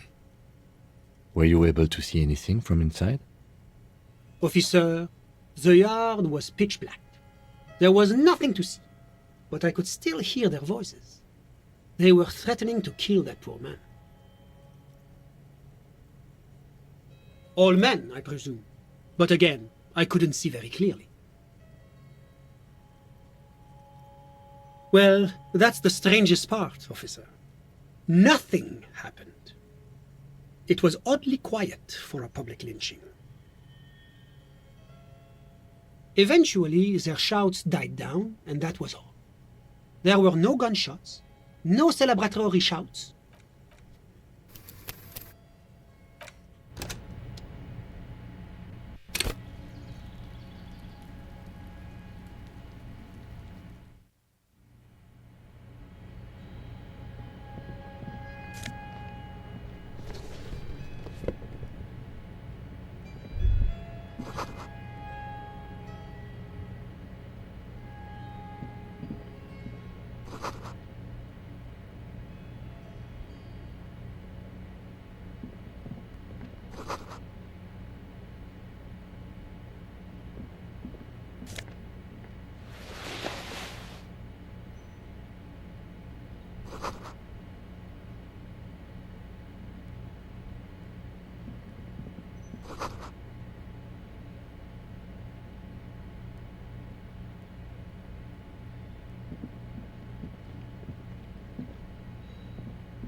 Officers of the Revachol City. His hands are clean and well manicured. This is a man who knows the importance of appearances. My name is Charles Vildrouin, and I am an official with the coalition government. I work for the Institute of Price Stabilité on assignment from Sur-la-Clé. I heard you talking to my friend outside. Very good. Super. I am here to assist you in any way possible. Ask me about the... Oh yes, my friend has a great eye for these things. He refuses to tell me where it came from. It's a mystery. I believe they call this type of frame industrial. It's very comfy.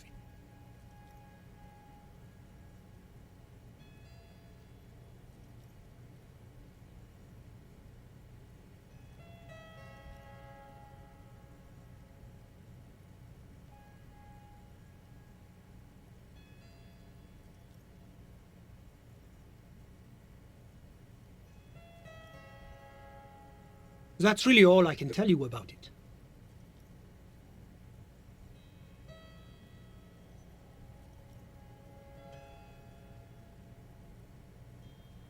The lieutenant takes out his notebook and nods to you to proceed. I'm sorry to say I did, officer.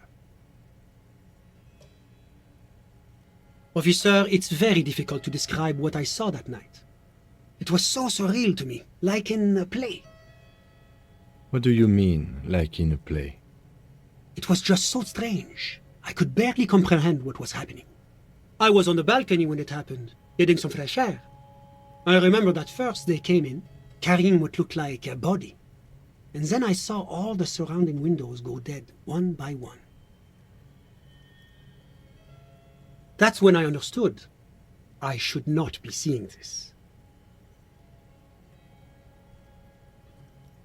Sounds like the victim was unconscious, or at least incapacitated. Well done, detective.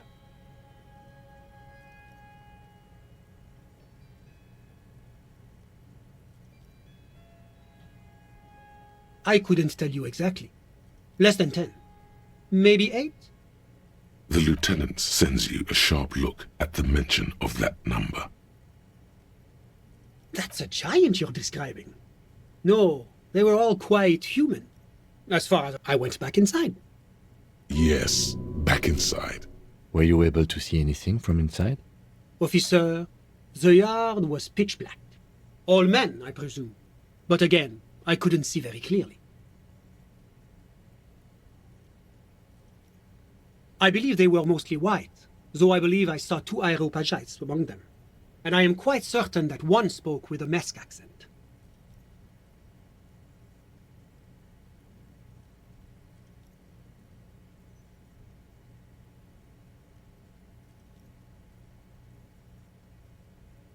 Well, that's the strangest part, officer.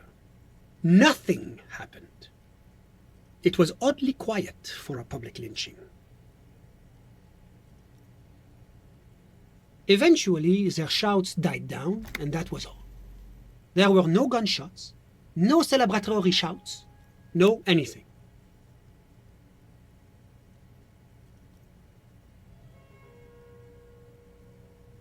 You're right, of course. That is what one is supposed to do in such circumstances. I was simply in shock.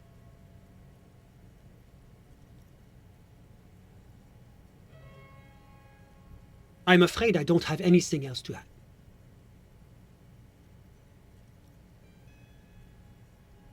About what time was all this happening, approximately? All I can say is that it was late.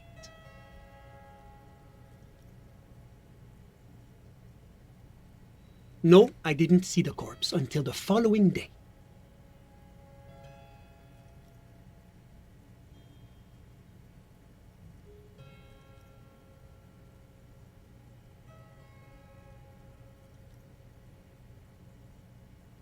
Of course, anything I can do to assist the RCM.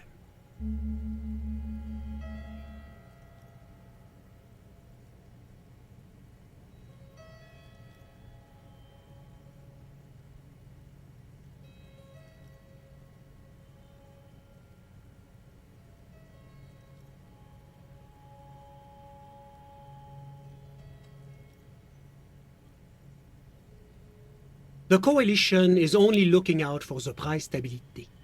Inflation is a killer, like a heart disease blocking the normal circulation of the economy. It must be controlled. The economy impacts the entire international community, which is why it requires international oversight.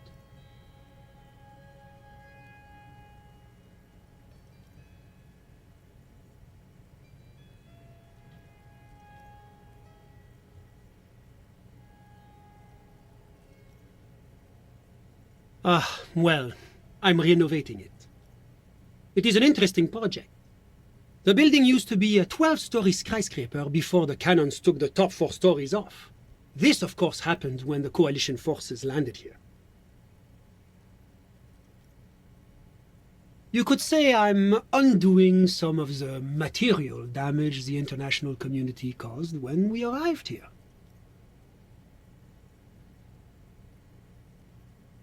Yes, as I said before, I am a commissioner from Sur-la-Clé working for the Institute of Price Stability. This is La Communauté Internationale is what Revacholians colloquially call the coalition. In other words, the nations that stopped the disaster of the revolution. Your employer, technically speaking, the governing authority of Revachol. The RCM is but one part of this provisional administration. It is the most important thing. It's the central goal of any sound monetary policy. Maintaining the price stability is essential to maintaining high levels of economic activity, which is essential for maintaining high levels of employment.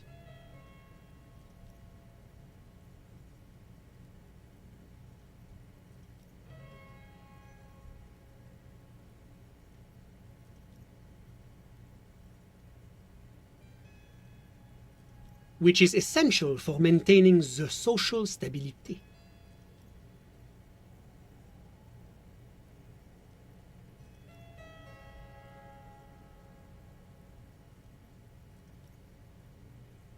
Basically, it makes sure the price of bread doesn't change.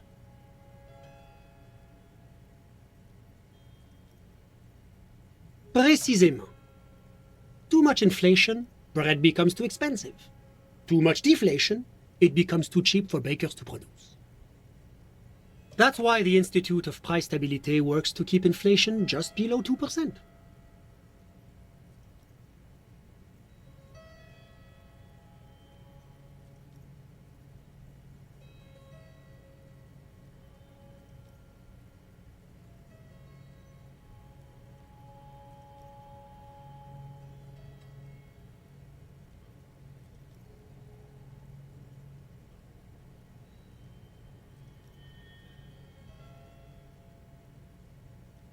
But not too far below, no.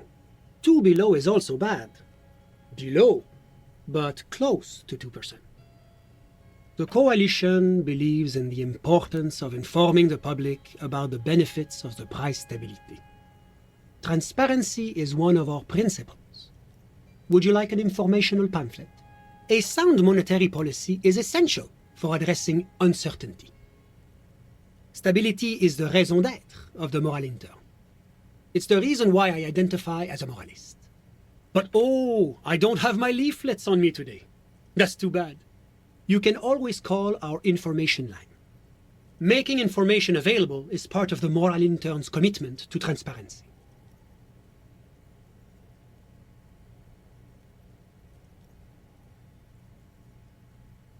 What's there to say? Sur-la-Clé is a modern, urbanized country that measures very high on the Human Development and Freedom Index.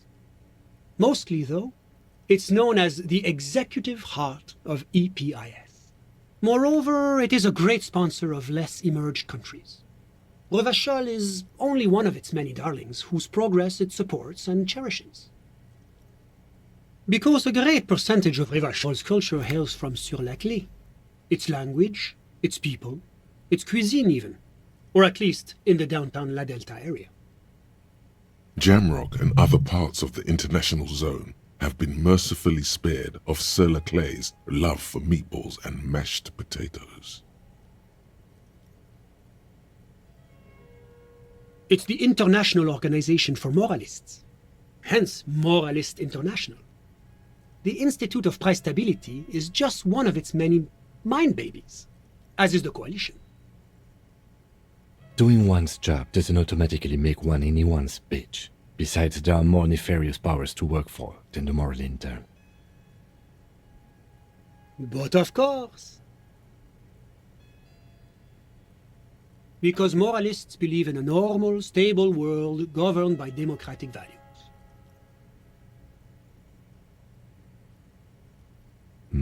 Me? You've managed to catch the lieutenant off guard, but only for a moment. He quickly recomposes himself. I'm a lieutenant of the RCM, dedicated to maintaining law and order in Ravachol. A very moralist answer.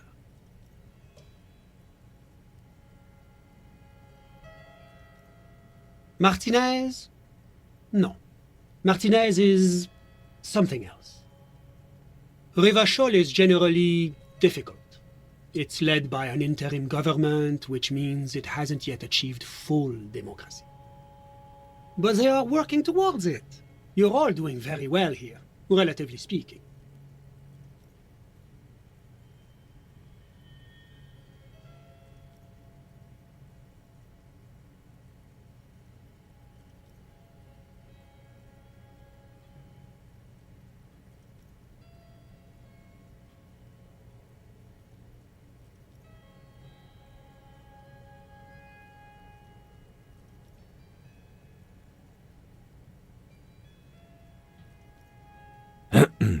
Of course, the detective's personal views do not represent the views of the RCM.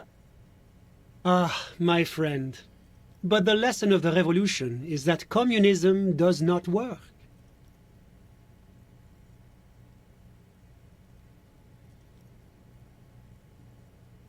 It's moving towards the right direction, and that's all that matters. Progress is measured in centimeters, my friend. Now, enough of this delightful political interlude. Was there anything else you wanted to ask? Whatever you wish, officer. Ah, my friend. My friend is a good young man. His family immigrated here from Kedra, and life has not been easy for him. But he understands the importance of education. He has taken his future into his own hands, and that's all that matters. Kedra is a candidate member of APIS. But, between you and me, their potential membership is a more contentious issue. That it's never going to happen. They entered negotiations in 21, and it's been pending ever since.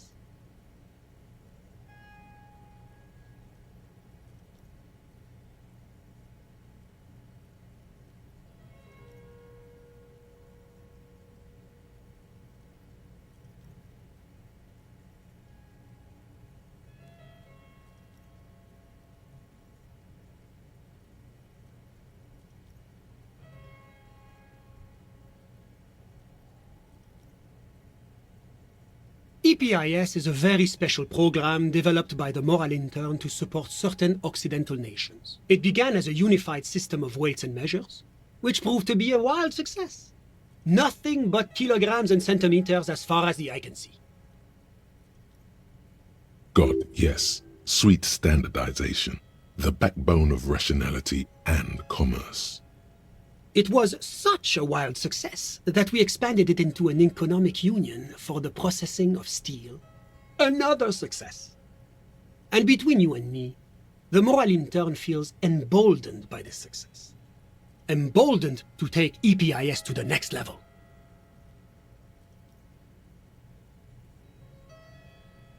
A supranational political alliance. The United States of Occident. You mean Ravachol? No, it's going to have transparent democracy. It's one day going to be a candidate member of EPIS, sure. No, candidate members do become members. Why do we even have the whole system in place if they don't? It just takes time. Time and evaluation. But we were talking about my friend here, not politics. How did any of us become friends? Bad things happening on the Insulindian Peninsula? Oil platforms ablaze in the night? Civil wars lasting for years? Finally, the international community is forced to step in. Au contraire, it's how millions of people end up where they are, meeting the people they meet. It's how I came here, and my friend too.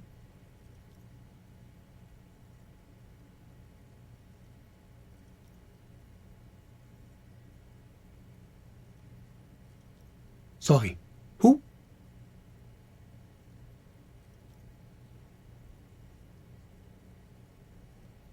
But I told you, officer, he's a bright young man here to pursue his education.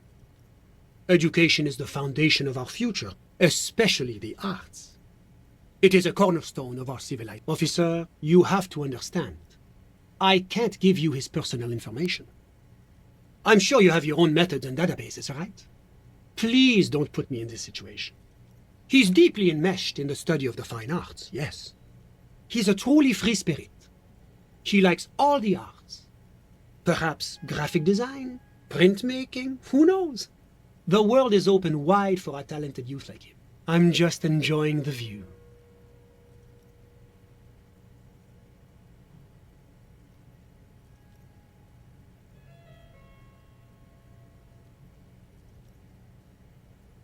We're old friends. Nothing's taboo between us. He comes and goes. I'm sure you'll see him around. He's very... I'm all ears, officer. A moment, officer.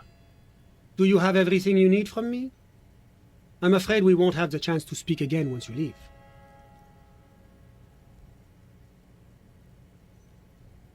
It's against diplomatic best practices for an official in my position to be discussing murders with local militiamen. And I'm pressed for time. After you leave, I should be leaving as well. That's not the real reason he's so apprehensive. Men in his position shouldn't be seen loitering around in underprivileged young men's apartments in the middle of the night.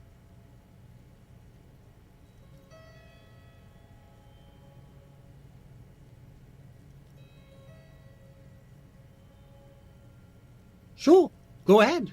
It's a beautiful space.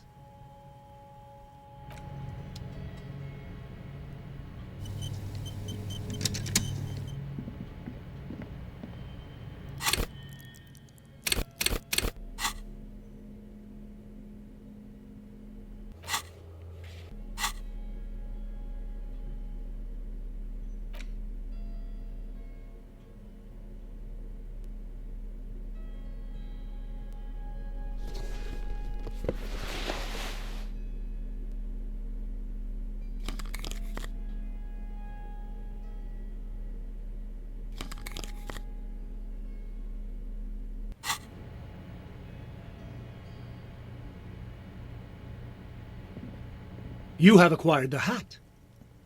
Keep it, officer. It looks good on you.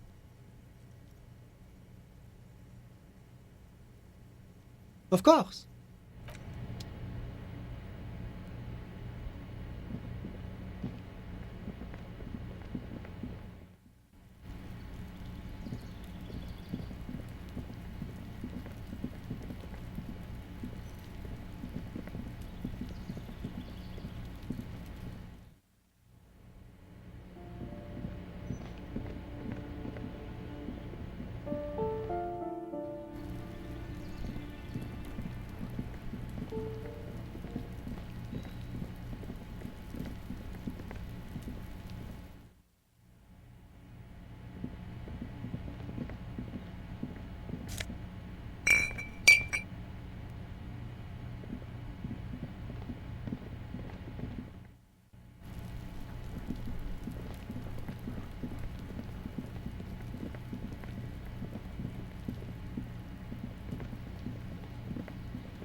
Just an ordinary wall.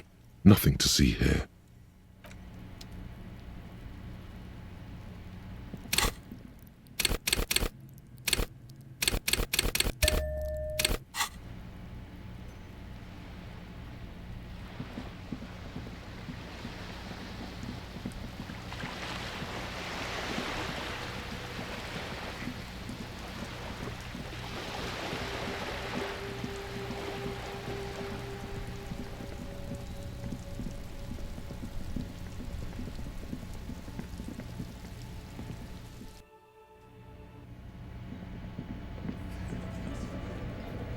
It's you again. What is it?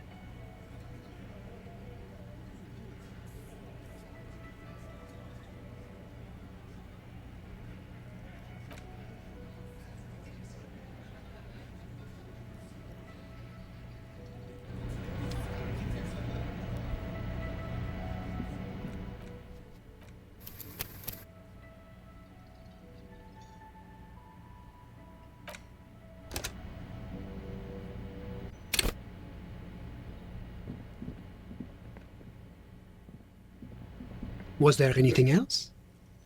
Of course. I'm...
Officers, His hands. my name is I heard you talking to my friend out. Oh yes, that's really all I can... The lieutenant takes out his notebook and nods to you to proceed.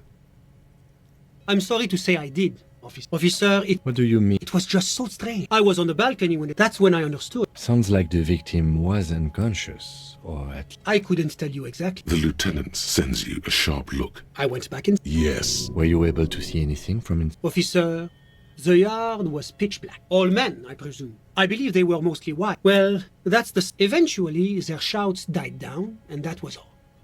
You're right, of course. I'm afraid I don't have... About what time? All I can say is that it... No, I didn't see the corpse. Of course, anything I can do to assist the coalition is only... The economy impacts the entire international community, which is why... well, you could say I'm... Yes, as I said before, la communauté internationale... Your employer, technically speaking, it is the most important thing. It's the central goal of any which is basically. Précisément. That's why the Institute of Price Stability, but not too. The coalition believes in the a sound, but oh, I don't have my leaflets on. It's the International Organization for Moralists. Hence, there are more nefarious powers to work for than the moral intern. But of course.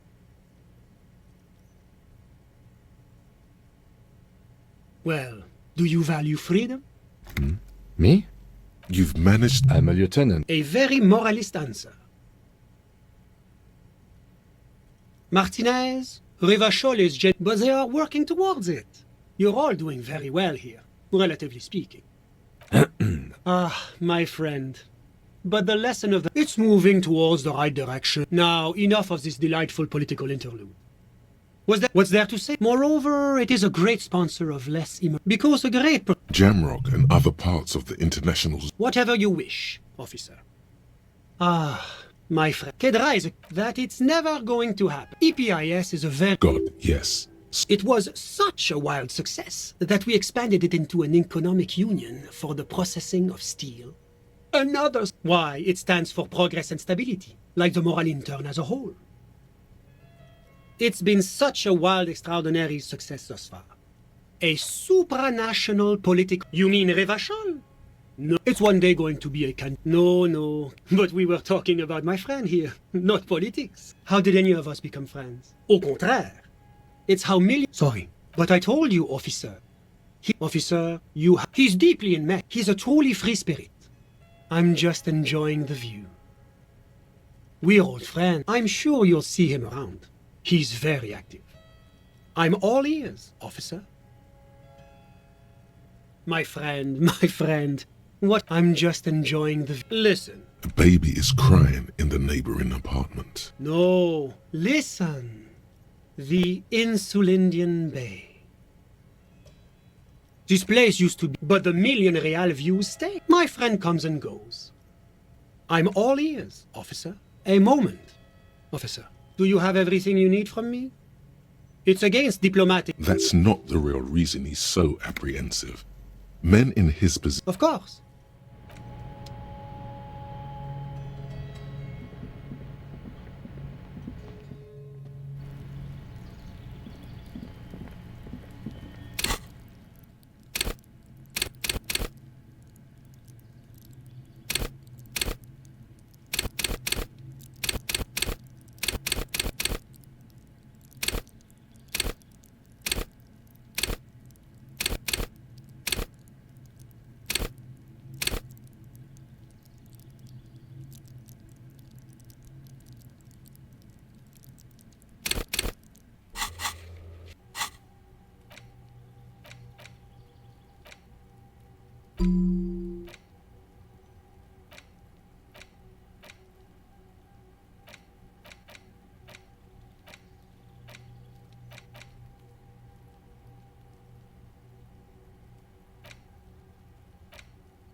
It's you again. What is it?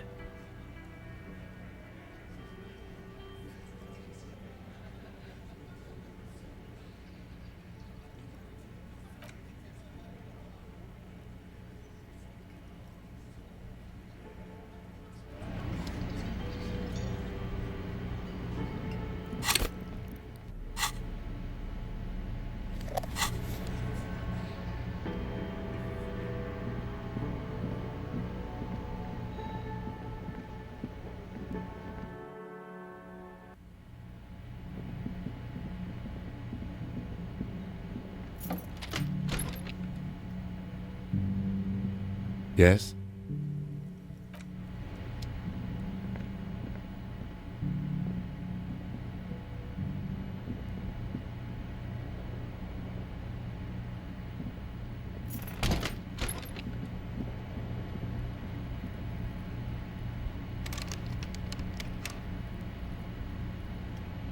A mirror hangs on the bathroom wall.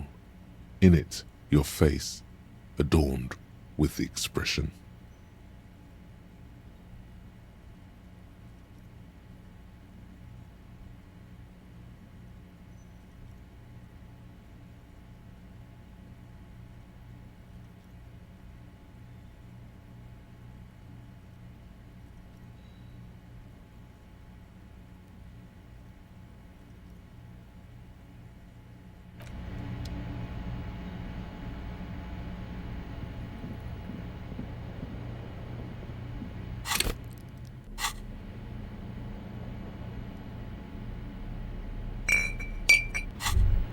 Well, hello.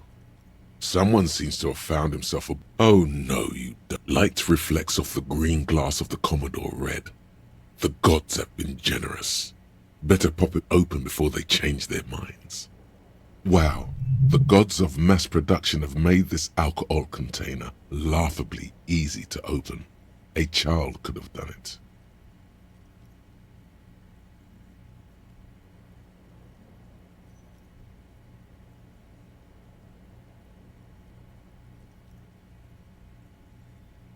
There's a satisfying pop as the cork jumps out, and the hair on your back right. A golden sun melts down your throat.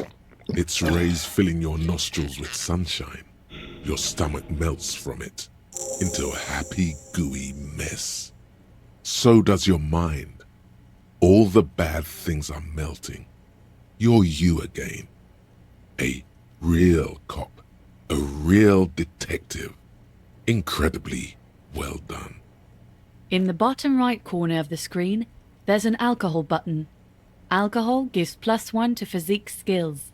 Physical instrument, half light, electrochemistry, endurance, pain threshold, and shivers.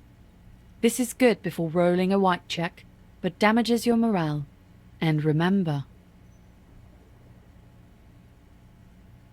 from the void we came, and to the void we must return.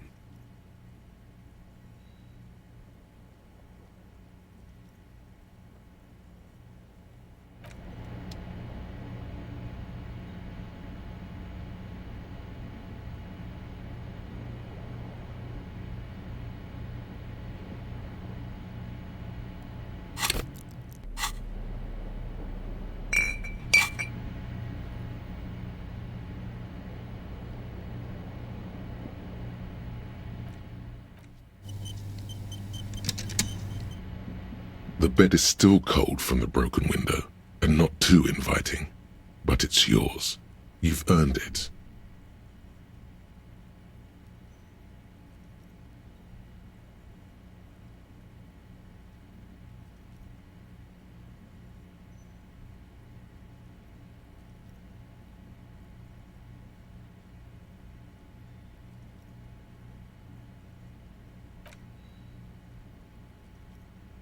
The bed is still cold from the wind blowing in from the broken window. The mattress creaks as you close your eyes and try your hardest to fall asleep.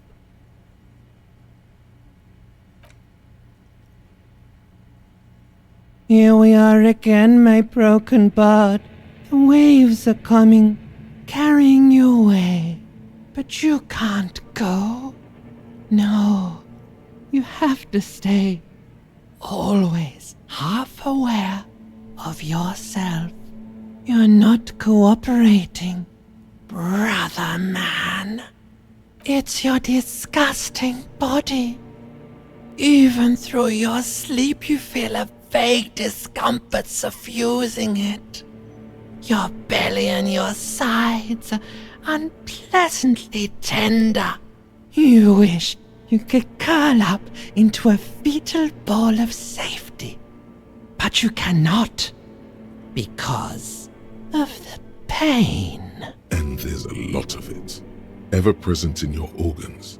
It's like every one of them has their own nasty song to sing.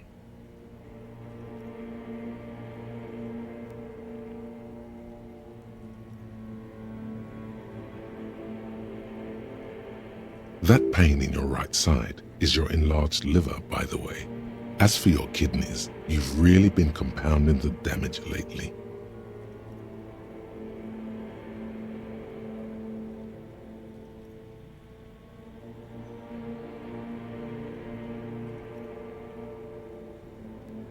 There's no dignity here. Only reflections of your body mass. Flashes of the day. You keep coming back to yourself in the mirror. But why? To admire all your accomplishments?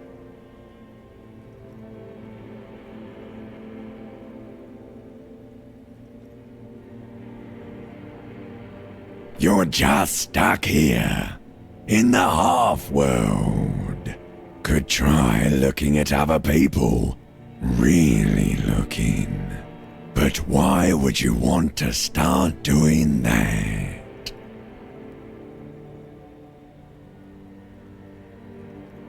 Sure you do.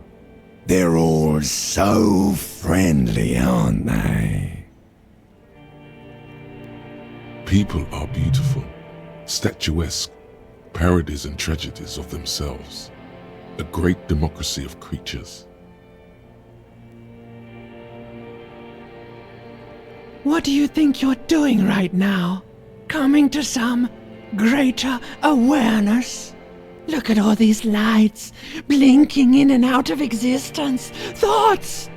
You're just pretending that you're asleep, even to yourself, while the world goes on without you. Let it. Let it. But it never seems to let you go, does it? Time to rise and wipe that shining sweat off as best you can. Gather your bearings. Rock and roll.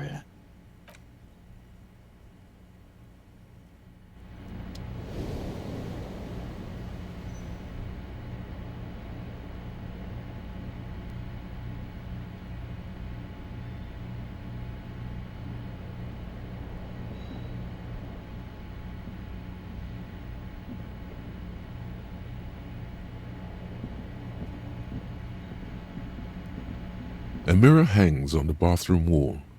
In it, your face, adorned with the expression.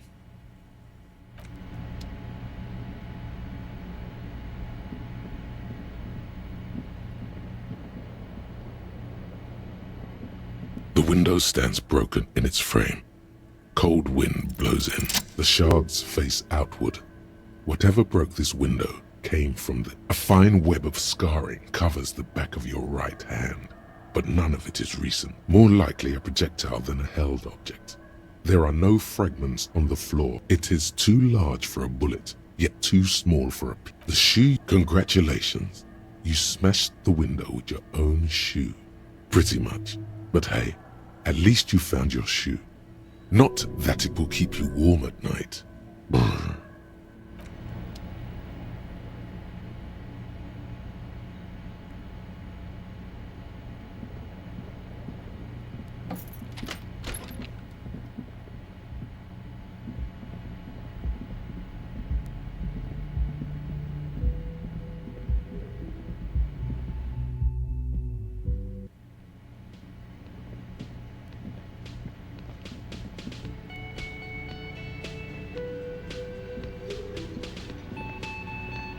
You look like shit.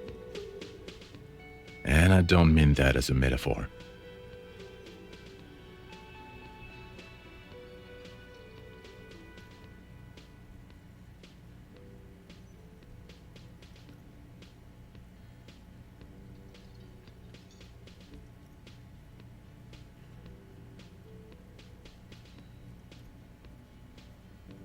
Oh, don't be so modest. We're looking at several months worth of damage here. Kind of a miracle you're still up and at it, to be honest. Oh, come on, Jean. It looks like it's been a rough week on him. It's not just this week. What you want?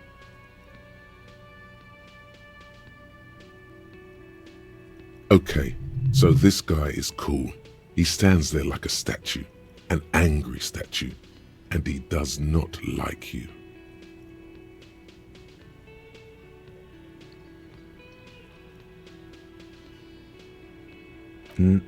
I'm not getting involved in this.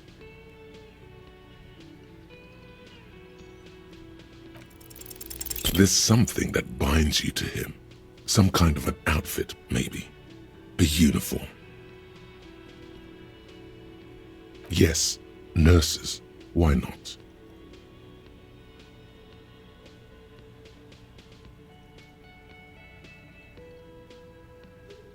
Of course, you don't have to. You can talk about anything you want.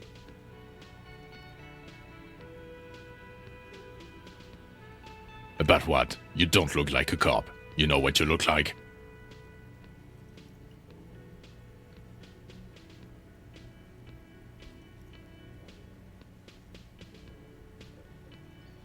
Oh, well, go solve your case then. That would count as trying hard.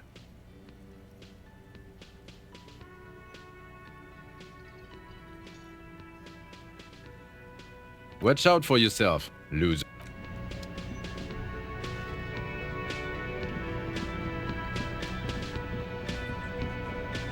It's you again. What is it?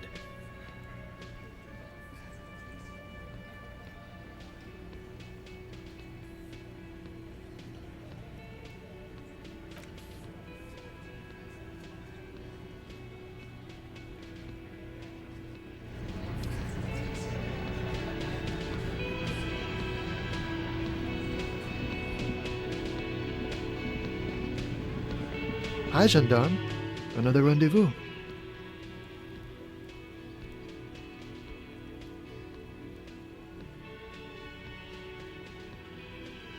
Hi. So what brings you here?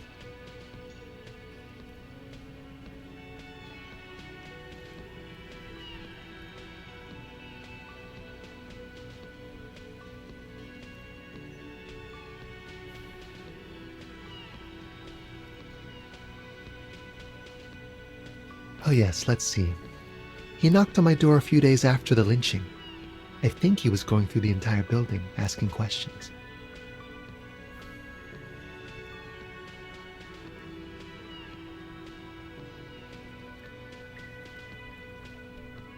Yes, but he was speaking to someone on his earpiece.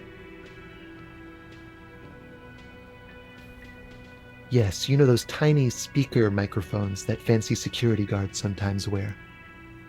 Just reporting back whatever I was telling him.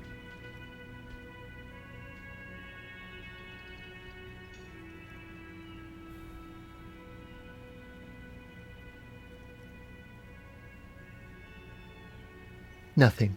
That I didn't see anything. Why shouldn't he? What friend? No, I don't think it came up.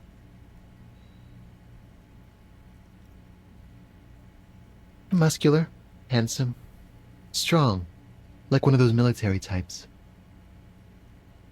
Oh, let me think. He had an accent. He sounded like one of those mercenaries. He sounded vaguely Oranese. No, not vaguely, scratch that. He sounded definitely Oranese.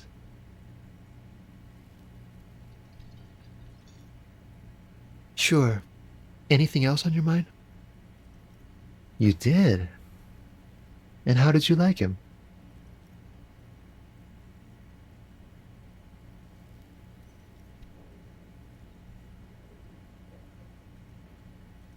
Ah, shoot. Why not?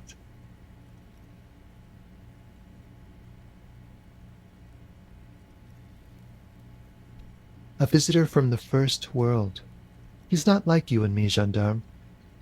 He can always return. To his opportunities in Occident, sur la clé. Still, his coming and going brings some life to the village. Or is it just money? I don't know. Friends, I told you. Sunday friends. Friends who like to get together from time to time. That he won't be there when times get tough, I guess. It is. On Sundays.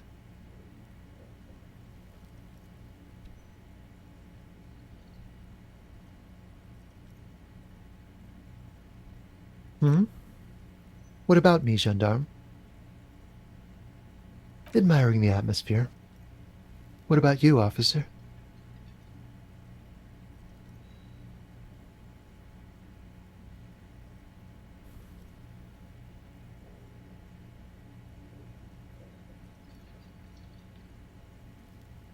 Convenient. But what are you doing here? Talking to me?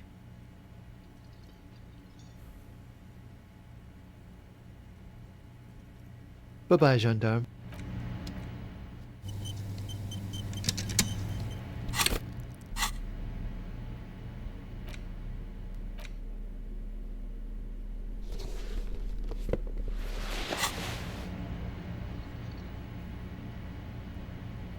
I see you found yourself a little something from my wardrobe.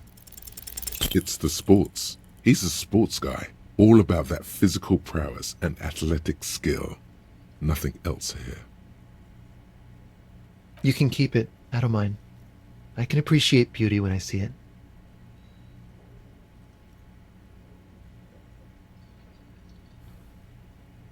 Is it now? Well, enjoy it.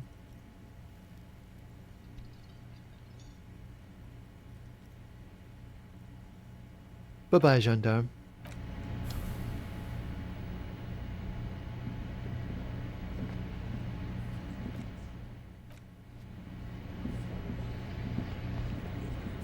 It's you again. What is it?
A rusting control panel with loose wires. You grab the handle and pull the lever up. As soon as the metal connects against the contact pins, you hear a loud clunk. Then, the water lock starts moving.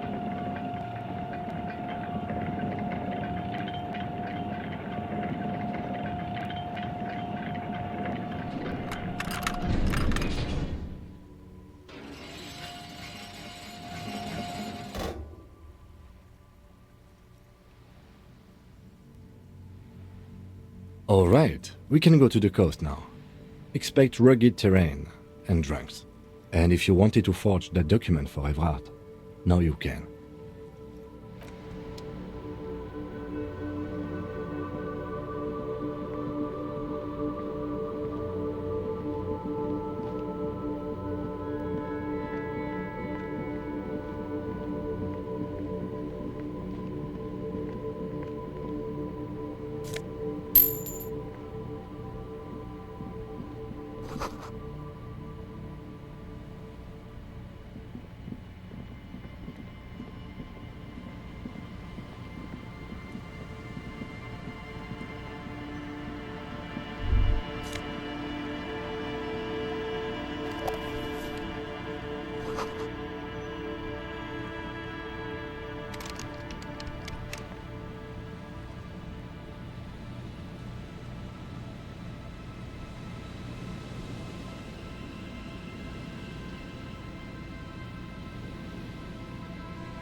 Yes?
Rust peels off the bent iron posts of the swing.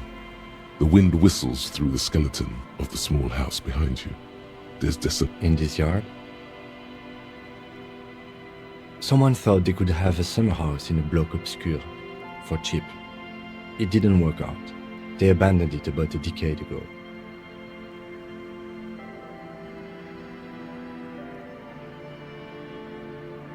A black bloc, a part of the city left unrenovated after the war, or one that has fallen to gang violence, or has become inhospitable in some other way.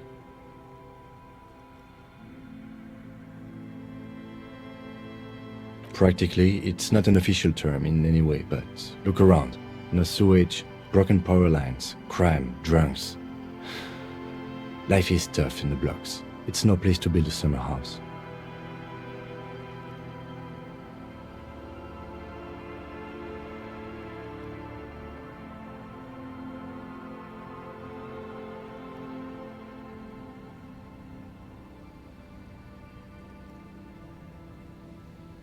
Yes, and you picked it up as part of the Jamrock Shuffle. It's not meant as nagging, just an observation.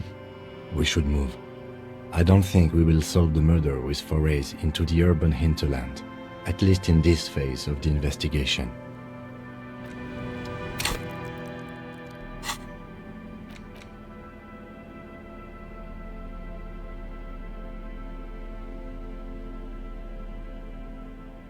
The porter reel is just what you need. You press the large button marked Commencer, and the tape starts spinning.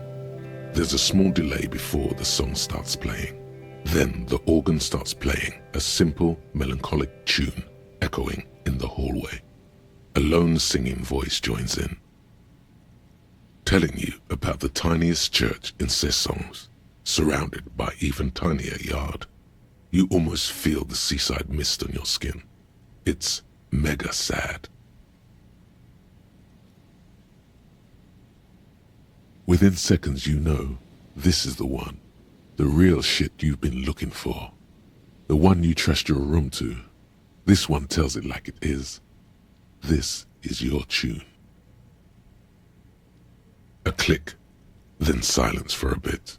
Then the tape stops spinning.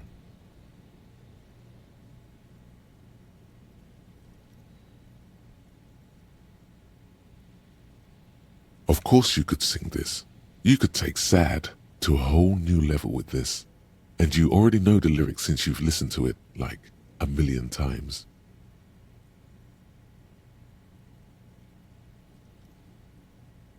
Yup, they're all here. All 3 verses. And The B-side of the tape contains the instrumental version. It's like the world itself is telling you to do it. Only one obstacle stands on your way. Gart. You have to convince Gart to let you sing karaoke in the whirling. After you've won him over, you can express yourself. Let the pain out. The lieutenant watches you pack up the boombox. He doesn't say anything.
This is it, the scene of the party.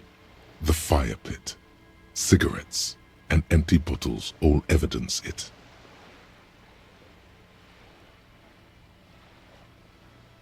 Not as such. I'm talking about what came after the party scene. Looks like they were here a while, judging from all the bottles. The sunken motor carriage provided them a focal point. Looks like it.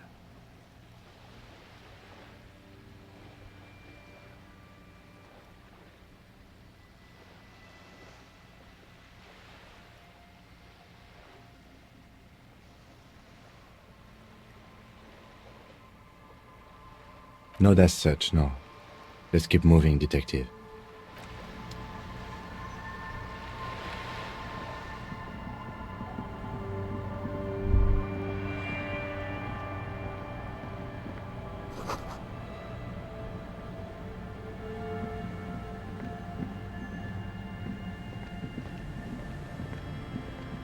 A banged-up motor carriage lies half submerged in the icy water, slowly sinking into the Insulindian Ocean. Only the cabin top, rear wheels, and the engine remain visible. It appears to be so.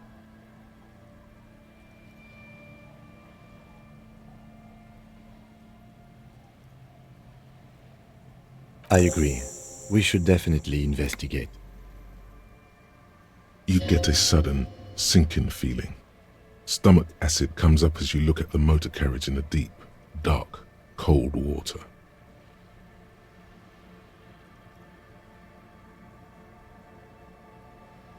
The motor carriage is properly stuck in the ice. Getting it out would require a team of specialists. A single day in the salty seawater would ruin most vehicles, but this one looks worn even in places the salt water hasn't touched it. Rust, moss, and sea life have already claimed it for themselves and initiated a slow decomposition process.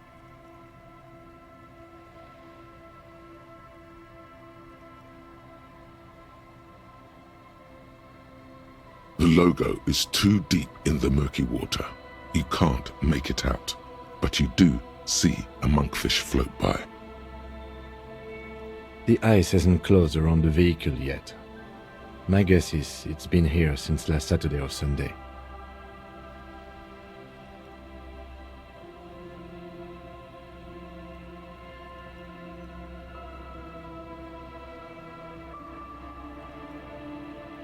Your mocking tone finds no response, but the motion of the waves.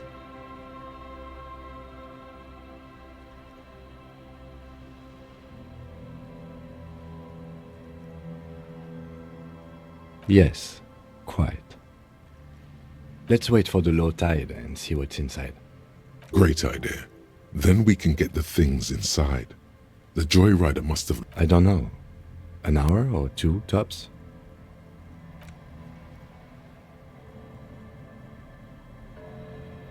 As you sit down in the old rusty playground, the world around you becomes very silent.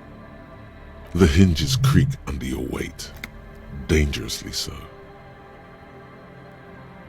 Nothing but the sound of seagulls high above in the sky, echoing like distant laughter. Ice cracks around the blue motor carriage in the sea. Spit flies from your mouth to your moustache. The lieutenant must think it's rather funny. He smiles and quickly turns away.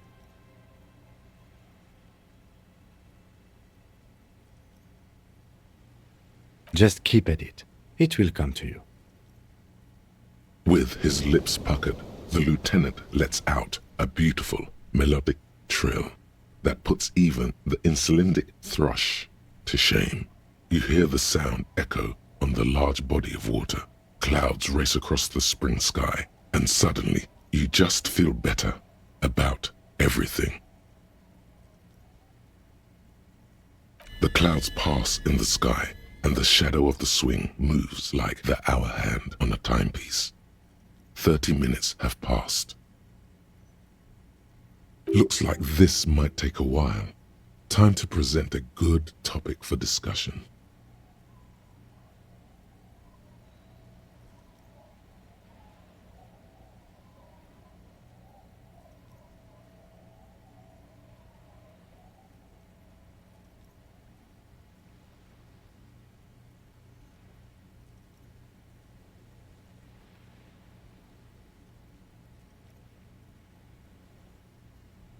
Well, historically, leeches have been used to prevent and even cure many ailments.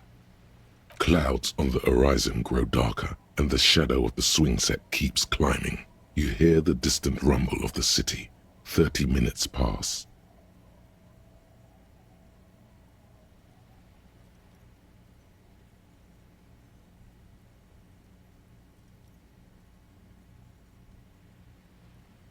Luckily, I am already a member of an independent organization, and therefore do not have to choose between a rock and a hard place.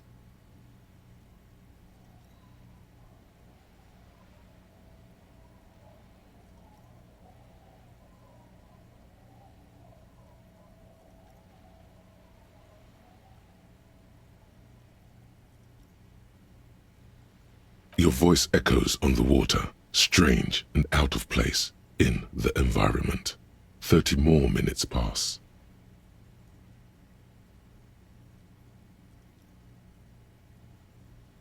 Yes, 41.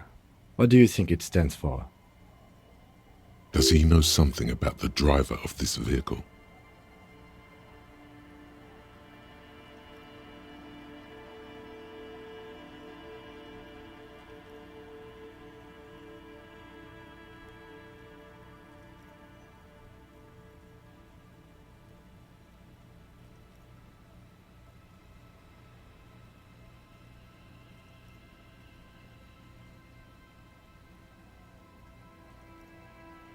I'm sorry, Harry. I'm so sorry. 41. Precinct 41. A massive pit opens up in your stomach, and the most terrible feeling comes over you. You feel like you're about to faint and fall off the swing. Your hands get clammy, and the air tastes sour to breathe. Oh God, Harry. Oh God, Harry. What did you do? No. Just nope. Say no to this, Harry. I'm afraid so, yes. It looks like you drove your police motor carriage into the sea after you jumped across the canal.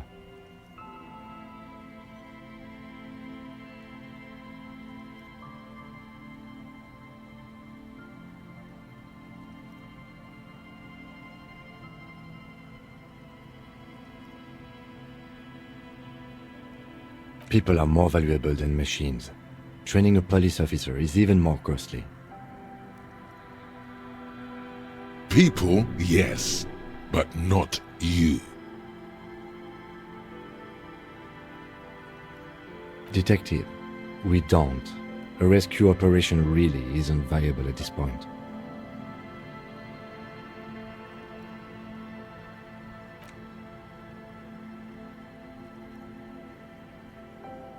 Yes. Let's go take a look. Kingdom of Conscience. The Kingdom of Conscience will be exactly as it is now. Moralists don't really have beliefs. Sometimes they stumble on one, like on a child's toy left on the carpet. The toy must be put away immediately, and the child reprimanded. Centrism isn't change, not even incremental change. It is control over yourself and the world.